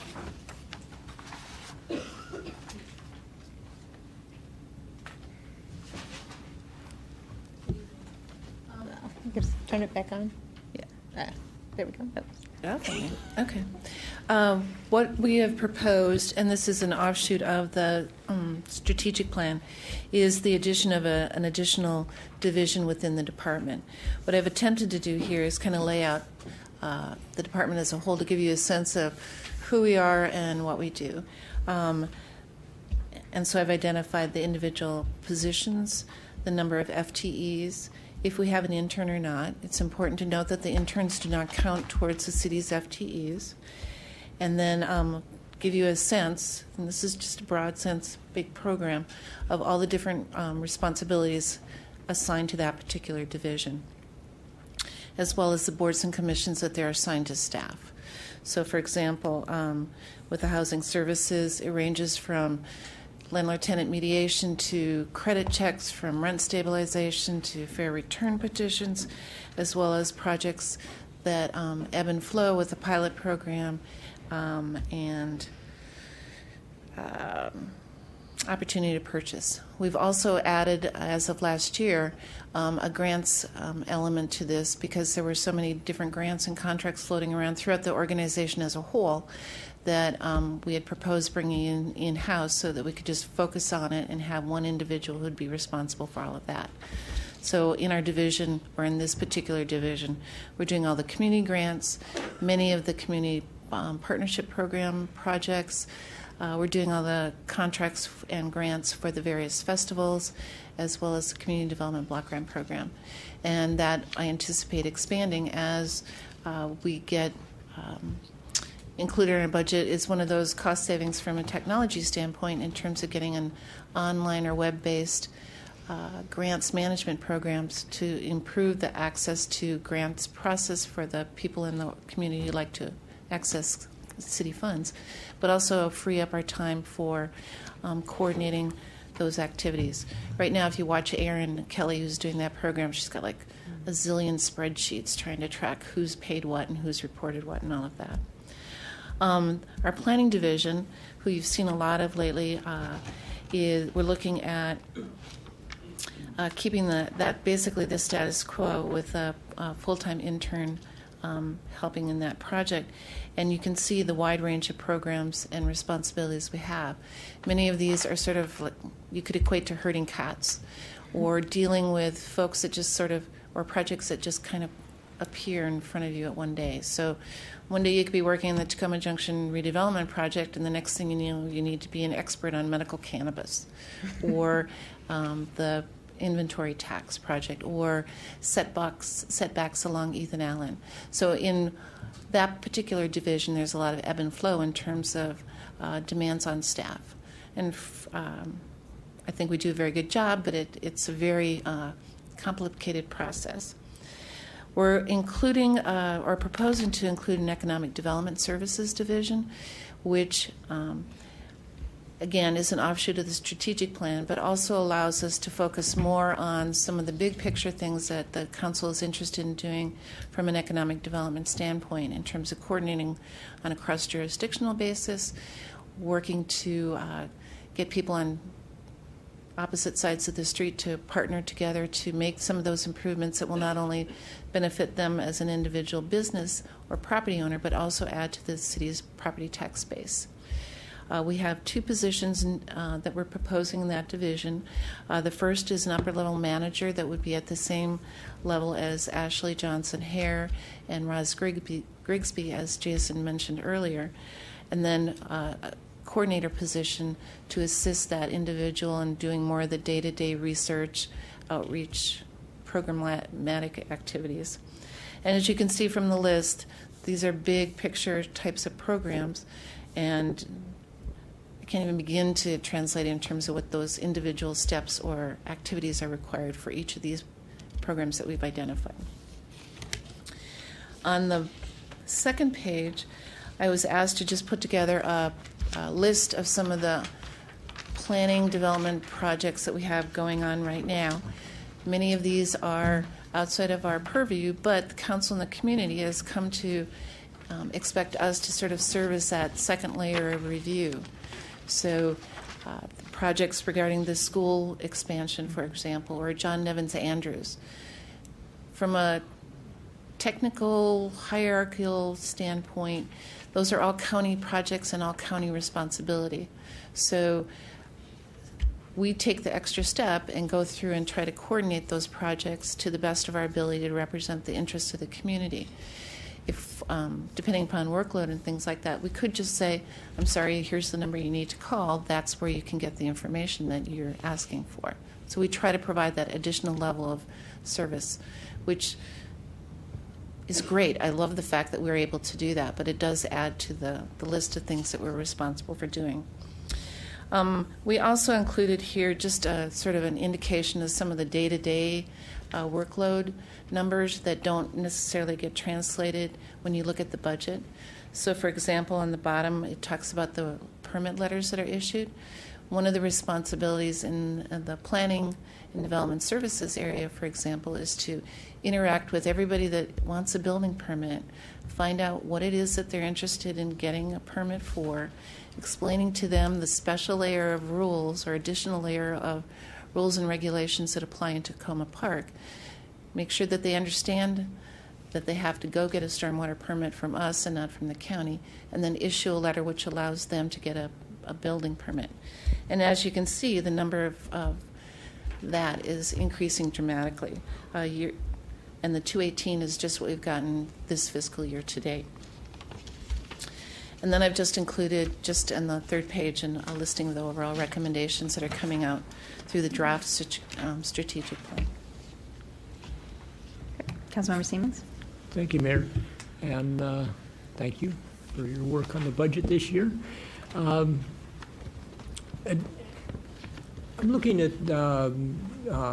with the economic development, it's been several years since we came out with the vision for the New Hampshire Avenue corridor. Mm-hmm. And I have to say the book looks real nice on my shelf, but I haven't seen a lot of action in actually moving us towards that plan. And I'll just say I'm hopeful that with the new division within housing and economic development, maybe we'll see more movement towards the vision that we have. I know that many plazas now are moving to a town center model, which kind of fits nicely with the vision. But again, I'd be interested to hear your feelings on if we're going to have any luck moving in that direction. The New Hampshire Avenue Initiative it's a long, long project. The challenges that you have as a city council is that the city doesn't own any of that property. And so it's all what we can do to encourage the property owners along that particular stretch of roadway to redevelop their property. I disagree in the sense that we have done a whole lot of things that advance that goal or that concept plan in terms of the Ethan Allen project, for example, which is currently underway. The development of the strategic plan, or not the strategic plan, the sector plan that was mirrored and patterned off of the concept plan that we had initiated and undertook for the lower end of New Hampshire Avenue. We're also looking at a lot of other transportation improvements. We received a grant, for example, to finish up the 60% drawings for a bikeway system along that route, which will advance the boulevard concept that that plan and the sector plan advocate for. Plus a lot of tiny little things that... Okay, I didn't mean to disparage you in no. It's just, it's really hard if you look at the book and you go, well, nothing's going on. Yeah, the book's beautiful, but the reality, there's some great pictures in it. I guess, one of the things that I see here is that we've done a lot of the planning stuff here. And that really is tremendous amount of work. We're kind of at the point where we need, it's a boots on the ground kind of thing. We need one that's at the higher level that's going to go work with Prince George's County officials, Montgomery County officials, kind of that larger, higher level discussion that really moves things forward. And we need the person that goes door to door to the business and the property owner and says, gee, take advantage of this facade grant or whatever it is that we have to do. And so those are pieces we've done tiny bits of, but not very right. And in my humble opinion, that you also need better interaction between staff and council members, because I think council could give the staff a lot of leverage in dealing with the political absolutely, and that's questions, that especially actually in Prince George's County. Absolutely. Okay, thank you. Councilwoman Searcy. Thank you for putting this together. I think it's definitely a need for us to use the city manager's words, kind of be proactive instead of reactive, given the amount of change that is going to be forced upon us. One thing that I am still struggling with a little bit is it seems as if the org structure is going to be pretty flat, where you have one manager and then one person underneath. Is the idea to set the stage for expanding, so like the economic services division or the plan, like to leave room to grow? So, because I'm just looking at the FTE count. So, like the Housing and Community Services Division would have four FTE equivalent. The planning, 4.5 if you count the intern. The Planning and Development Services Division would have, I guess, 3.5 if you count the intern. And yet the Economic Development would only have 2. And I guess I'm just trying to, because it appears to be quite a bit of overlap between the Planning and Development Services Division and the Economic Services Division. And I'm just trying to figure out whether or not it makes sense structurally to have them separate or to reassign roles and responsibilities to create Planning and Economic Development Division, one division. Does that make sense? Because otherwise it appears quite flat. Yeah, I think we're often quite flat because we're just a thinly staffed department, city. But these two units also will be working closely together, and they certainly will be living closely together.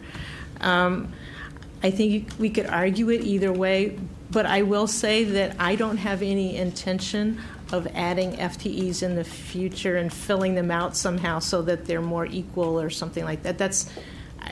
that's not a priority for me. For me, the priority is getting the work done most efficient way possible. I think the point about having an economic development division is that it calls out how important it is, and it ends up being a place where business people can come to first and kind of recognize that that's where they should be fitting in and they can fit in.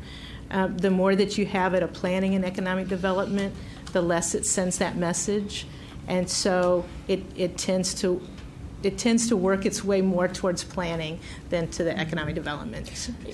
Yeah, I see your point. I would encourage, because I know to some degree, and correct me if I'm wrong, you had mentioned that some of the general responsibilities under the Planning and Development Services Division are somewhat status quo. I would encourage rethinking what those current roles and responsibilities would be under this new restructuring, because otherwise in my brain I'm wanting to meld the two because I see so much overlap. And if we're thinking about hiring additional staff, it's important to think about what the roles and responsibilities will be, because that will determine the level of person that you hire. So does it make sense to have a manager as, an economic development manager? Yeah, when we use manager as a word here, it's very few managers just sit back in an office and manage. So that's probably doesn't describe adequately how much out in the world that they will be, and how much actual work they do on those activities. It's not like they're overseeing a group of people. So they wouldn't be supervising. They'd be supervising a person, but it's not. But really, it's a working manager. It is not just a management type position. And so that's all of us actually do, other work besides managing. The one area of the only department that I know of where management ends up taking more of a role is in recreation, where they have a lot of part-time people and whatever, and you need that level of management. But this is the idea of the head of the Economic Development Division would be a person who has the background and the skills to do the hobnobbing they need to do the interaction and cutting a deal and making those kind of arrangements that really advance moving towards the bid concept for the Tacoma Langley area or whatever, as opposed to somebody that's just sending someone out to do that work. That's not how it would function. Yeah, I know. I totally understand that, but I do think organizationally it does make sense to really look at what you're asking your current managers under the Planning and Development Services Division, and how that will potentially overlap with what the manager for the economics. Because if I might, yeah. There are a lot of places where it's kind of siloed, and that's all you end up doing. One of the things that is what I really like about my department and the staff that we have is that we do a lot of cross work. So on some of the economic development activities, some of them will be pure economic development staff, business loans, for example, or facade and easement projects. There will be others where you're going to get the housing services people involved in it, as well as planning and development services involved, depending upon the complexity of the project and the issues that are at hand. So Tacoma Junction project, for example, originally there was a housing component of it. There's the traffic associated with it, and there's also the financing component of it. So it's kind of a weak example, but it gives you an idea of how I envision this all working in terms of bringing in the expertise that you need for that particular project or whatever's going on. Okay, great. And also timing.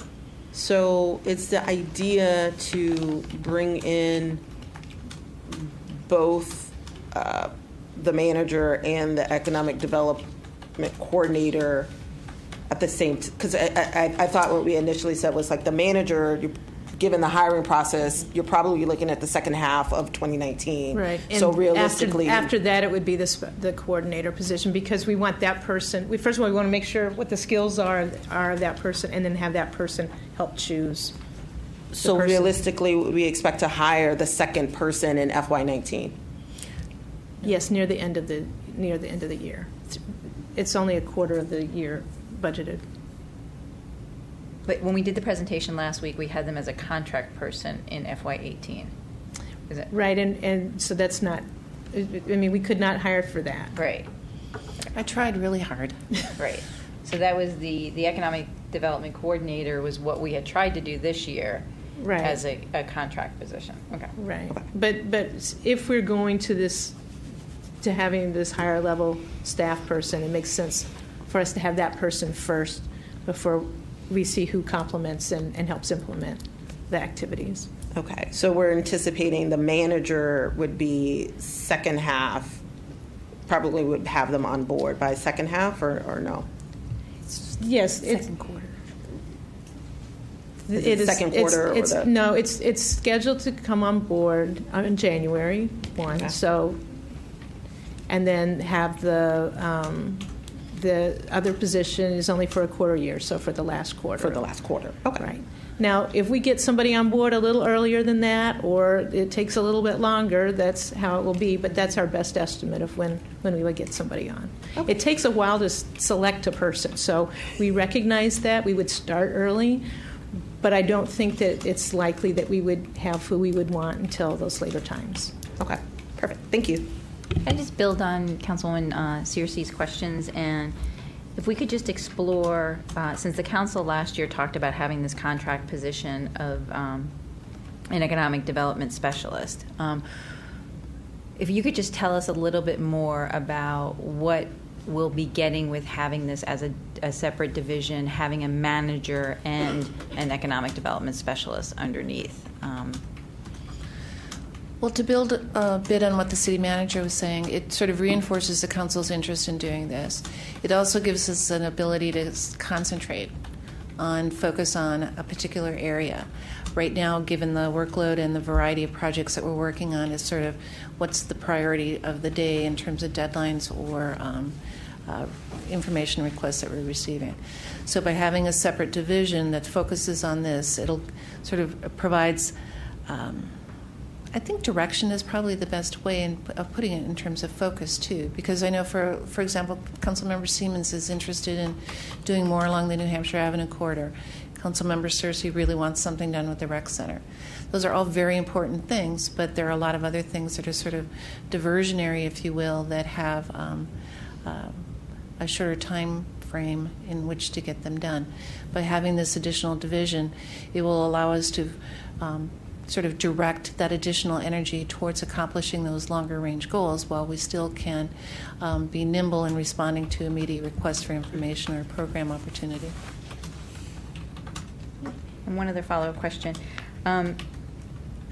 Going in this direction, would this also help us increase the support we might be able to give small businesses in the community?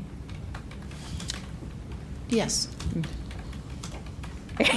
We used to have 2 interns, for example, on staff many years ago. And it was wonderful because we had a number of people on planning. And it was nice because we could go out and do the one-on-one interaction in terms of developing relationships with businesses and property owners. So we could increase their awareness of what programs were available at the county and the state level, but also respond to issues that they had that were of immediate concern. So one of the things that I've chatted about in the past, and this is what was the argument for the support for the economic development specialist position this year, was to increase or to reestablish that effort to create those relationships among the property owners and the businesses, because they're the ones that are in charge, if you will, as far as redevelopment opportunities. But many of them are also have things that they need help with. Mm-hmm. And while we may not be able to directly address their specific issue, we will, with this additional staff support, be able to respond with appropriate information in terms of where they can access the information or the money or how to take advantage of the services we provide. The small businesses that we have it's usually a small entity, and the people are busy and they don't have time to come and do their own research or come here and search out the information. You really have to go to them. Mm-hmm. It just takes that. It does take that outreach. Mm-hmm. And I will say, when it's successful, it's terrific. And I know since Ms. Braceway is in the audience, and we had our Public Works Department working with R&S Automotive and a gas station that will now convert to an EV charger station, and will hopefully be the first in the country if we can get it done. But that, speaking to the owner, he had not thought about that as an opportunity until the staff was able to connect with him and propose that and help him to remove the tanks and everything. So it makes a world of difference. We found that true with the landlord-tenant program. We've been doing the landlord certification training workshops for a very long time, and the number of complaints or the questions that we get has dropped dramatically for two reasons. One, they have the information that they need, but then they also can just call and say, "Hi, what am I supposed to do in this situation?" Because they've been able to connect with housing staff. So I'm anticipating that same type of thing being with Economic Development Division. Great, thank you. Councilmember Smith? Gosh, it's almost 10 o'clock, so I'll be brief. So with these new positions, how are you envisioning that it's going to allow staff to have more time with tenants? It'll have less of an impact on the housing services staff, that particular edition of that division, though there are things included in the proposed FY19 budget that sort of streamline some of the programming that we do now. So for Ms. Kerr, for example, she goes through and does all the rent report analysis, which takes a very long time. If our proposal is funded, we'll be able to automate that a bit more than we've been able to in the past, freeing up her time to go out and about more with and meet with the tenants and the tenant associations. So I'm hoping that some of the technology improvements we've proposed will free up some of the existing staff's time so they can go out and get on the ground a bit more and have, again, those one-on-one interactions with residents. Last council, I think it was during our last budget, we debated whether or not we should hire an economic development person or hire a firm to represent the city in some type of relationship like we do for lobbyists.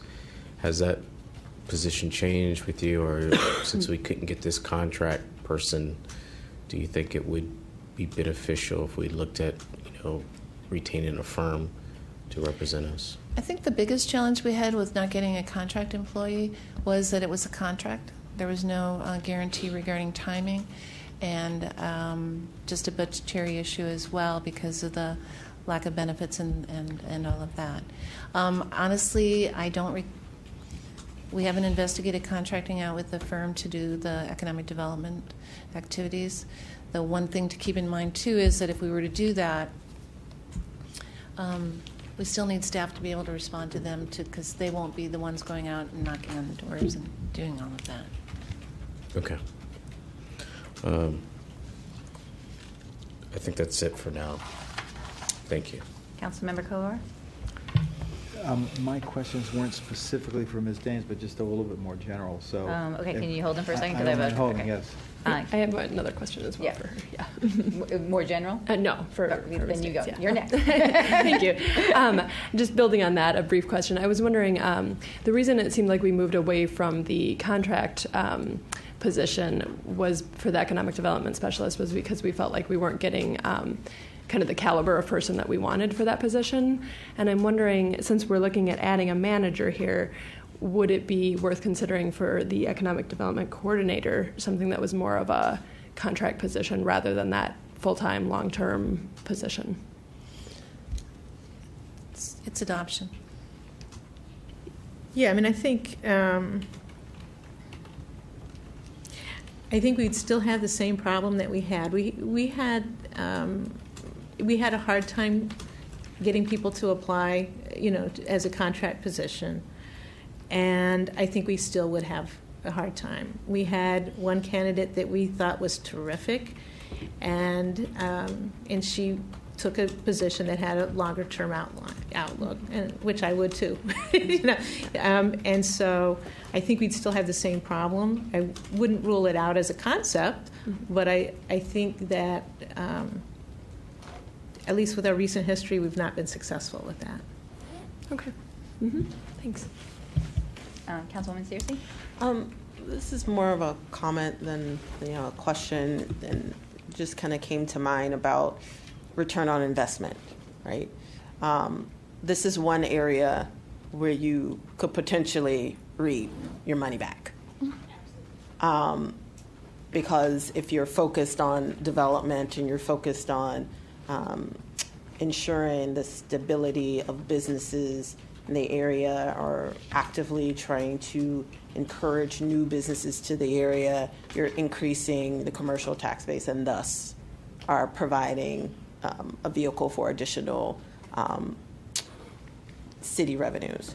So, in my mind, of course, I'm thinking, structurally, making sure everyone who's hired knows what they're going to be doing, and thus will make them want to stay, which I think is really important. But I think it's also important to kind of keep in mind as a parting thought that this could potentially lead to additional revenues down the line. So perhaps spending a little extra money on FTE, we may reap a ton of benefits down the line. I'm definitely doing it for the money. Councilwoman DeBala. Wait, actually, Ms. Daines, I think you have one more question. Councilwoman DeBala has a question. Yeah. Councilwoman DeBala? Sorry, I thought you were this is more general. I appreciate what the staff does now and how much you do with so little. I am having a hard time getting my mind around 5 new FTEs in 1 year.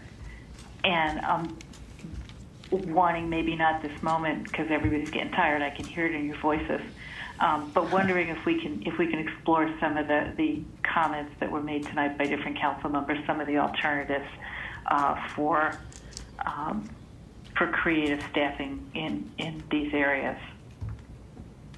I'm also wondering, Susie said the last year you didn't ask for any FTEs because you were looking at bond issues in particular as the focus of the budget. And I'm wondering if at some point you could give us a sense of the history of your requests. Like, when was the last time you asked for more than 1 FTE? Sure, I can go back and identify kind of the history of when we've added positions. I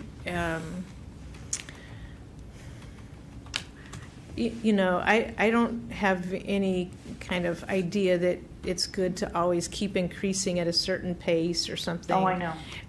It really has been that I drag my feet until I feel like I have to do something, and frankly we're there this year. We were not there last year, or else I would have suggested that last year. So I really would prefer to not come to you with a request for 5 positions, but I do think it is the important and right thing to do. Mm-hmm. Councilmember Kovar? Thank you. Yeah, just a few observations, and thank you for the presentation and all the presentations from the departmental heads as well. I think it's really important because we spent a lot of time on our council priorities to have that reflected. And when I think about the document that we prepared, I think it's sort of somewhere between a wish list and an actual mandate. It's not just this casual wish list, hey, it'd be great if we did these things. We really want a lot of these things to happen. Some of them may take longer, or they might be like on my own list of self-improvement things where they stay on there forever and I never do them. But we really want most of these things to happen.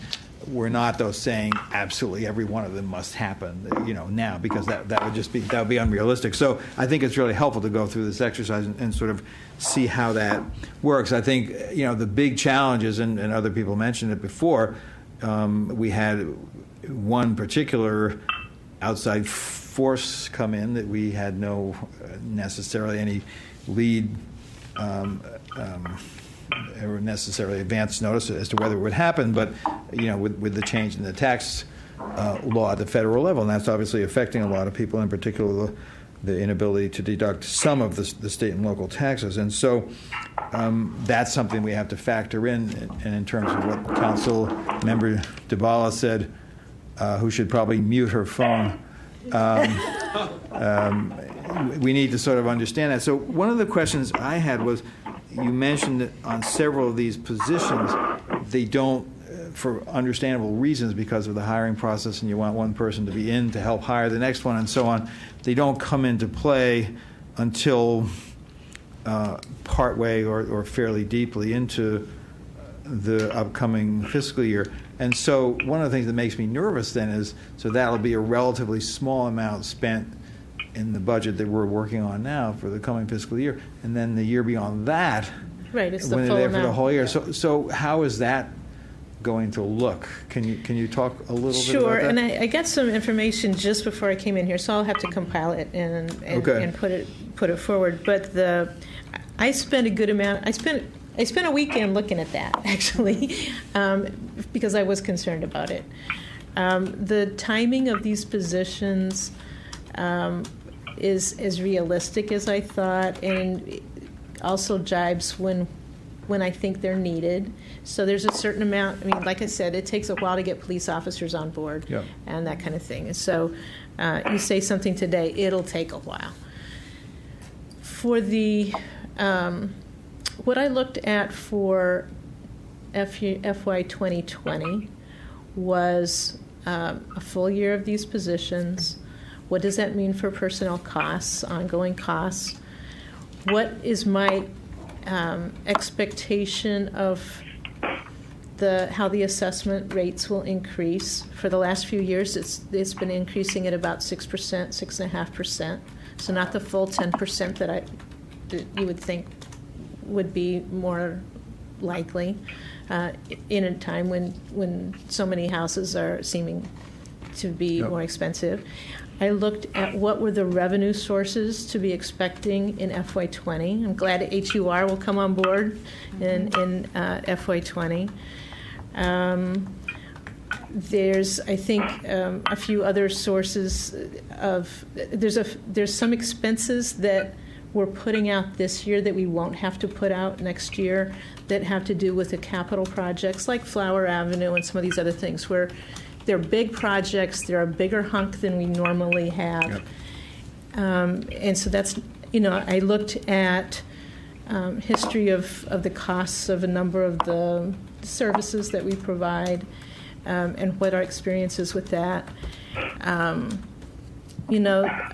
didn't count on it, but I considered the fact that some major properties are going to come on the tax rolls. Washington Adventist Hospital's property will be coming on the tax rolls, at least for a couple years, unless the school board takes it over. I don't see any other kind of action that would move fast enough for it not to be on our tax rolls for a few years. So that's $300,000 or more a year. I think there's a couple other kind of sources like that that I took into consideration. I map up at a little chart to see kind of ongoing expenses and ongoing revenues, and they maintain the same kind of rate, so I was comfortable with it. I will provide all that information because I got some dollar amounts that were revised today, so I just want to make sure that I get you the more accurate numbers so you can see that same thought process. I would not have put forth something that we couldn't afford in 2020.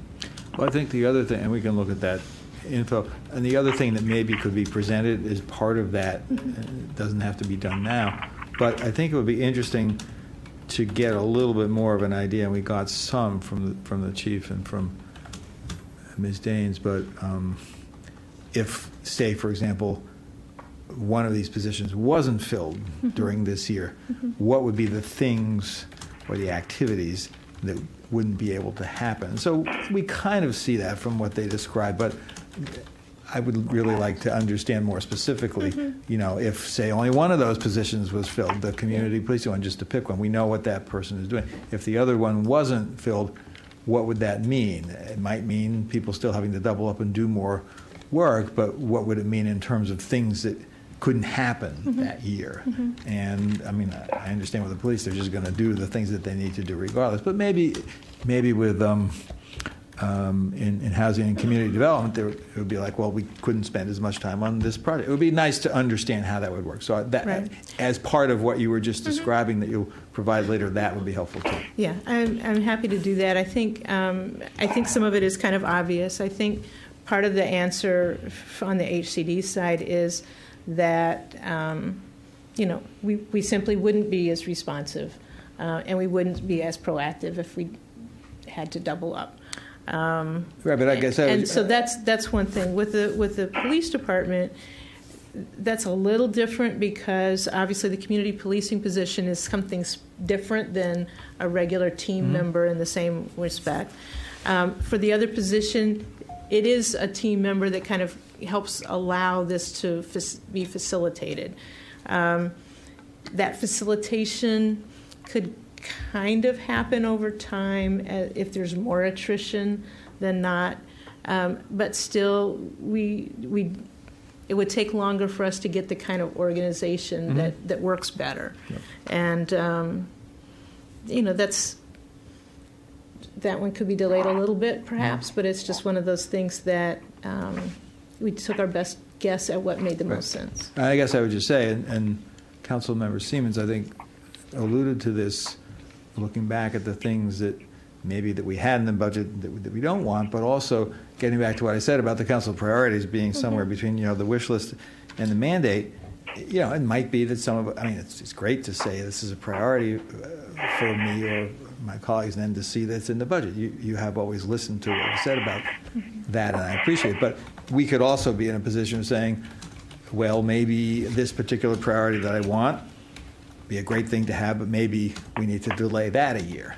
And so I don't want us to feel like just because something's on the priority list, we must do it. And even if you've been nice enough to incorporate it into the budget, that doesn't mean we have to do it. What I have before you is a proposed budget. Right. We had the kind of the meeting with the senior leadership team and the council that talked about that. Frankly, that discussion helped give me some resolve to put these positions in here. But it's not real till you guys vote on the numbers. Yep. And so that's what we're doing now. And everything has its upside and downside, and then you end up calling that shot. Okay. And I appreciate that's the good part of the process. It's just never smooth. and it's always a little bit hard. So there are some things that, in your vision that we kind of talked about would be in later years. Yep. And so I didn't try to cram everything into FY19. I didn't mean to imply you had thrown everything in, but I just think that can easily be part of our consideration of this. Yep. Exactly. Thanks. Great. All right. I think we're coming to a close tonight. Just to recap on so far on the reconciliation list, Councilmember Siemens had asked for a placeholder to contribute more to the Housing Reserve Fund. In the minus category, we have $85,000 for the staffing in HCD. And do we have to add the Flower Avenue, the 230? Yeah, $235,000. We have to add in the addition column $230 for Flower Avenue project, and I think that's so far what we have. And again, if folks have other things they want to add to that, in terms of just talking about, there's been a couple of emails and questions, and just following up on what Councilmember Kovar said, the city manager will send us the costs for the additional FTEs, not only for the budget in FY19, but looking forward. That's right. A few years. And is there anything else outstanding at this point? I just want to note that we had other members of the senior leadership team here in the audience today. They each have spent an awful lot of time thinking about how to, how to help advance the council priorities. Some of these are ongoing ways, or some of them don't have as much budget items that you may be following, paying attention to. But I want to express their appreciation for that work, and they are available to be asked questions if something comes up at a little later time and you say, oh, how does this work? They came prepared, so they're able to help answer your questions at some time in the future. Great. Thank you, and we appreciate all the work that's going into this, and we look forward to having more conversations. So, great, 9:42. No, we're good. we need Mr. Dan Weber to get home to celebrate at least some of his birthday. So, thank you, everyone, and we'll be back here on Wednesday night.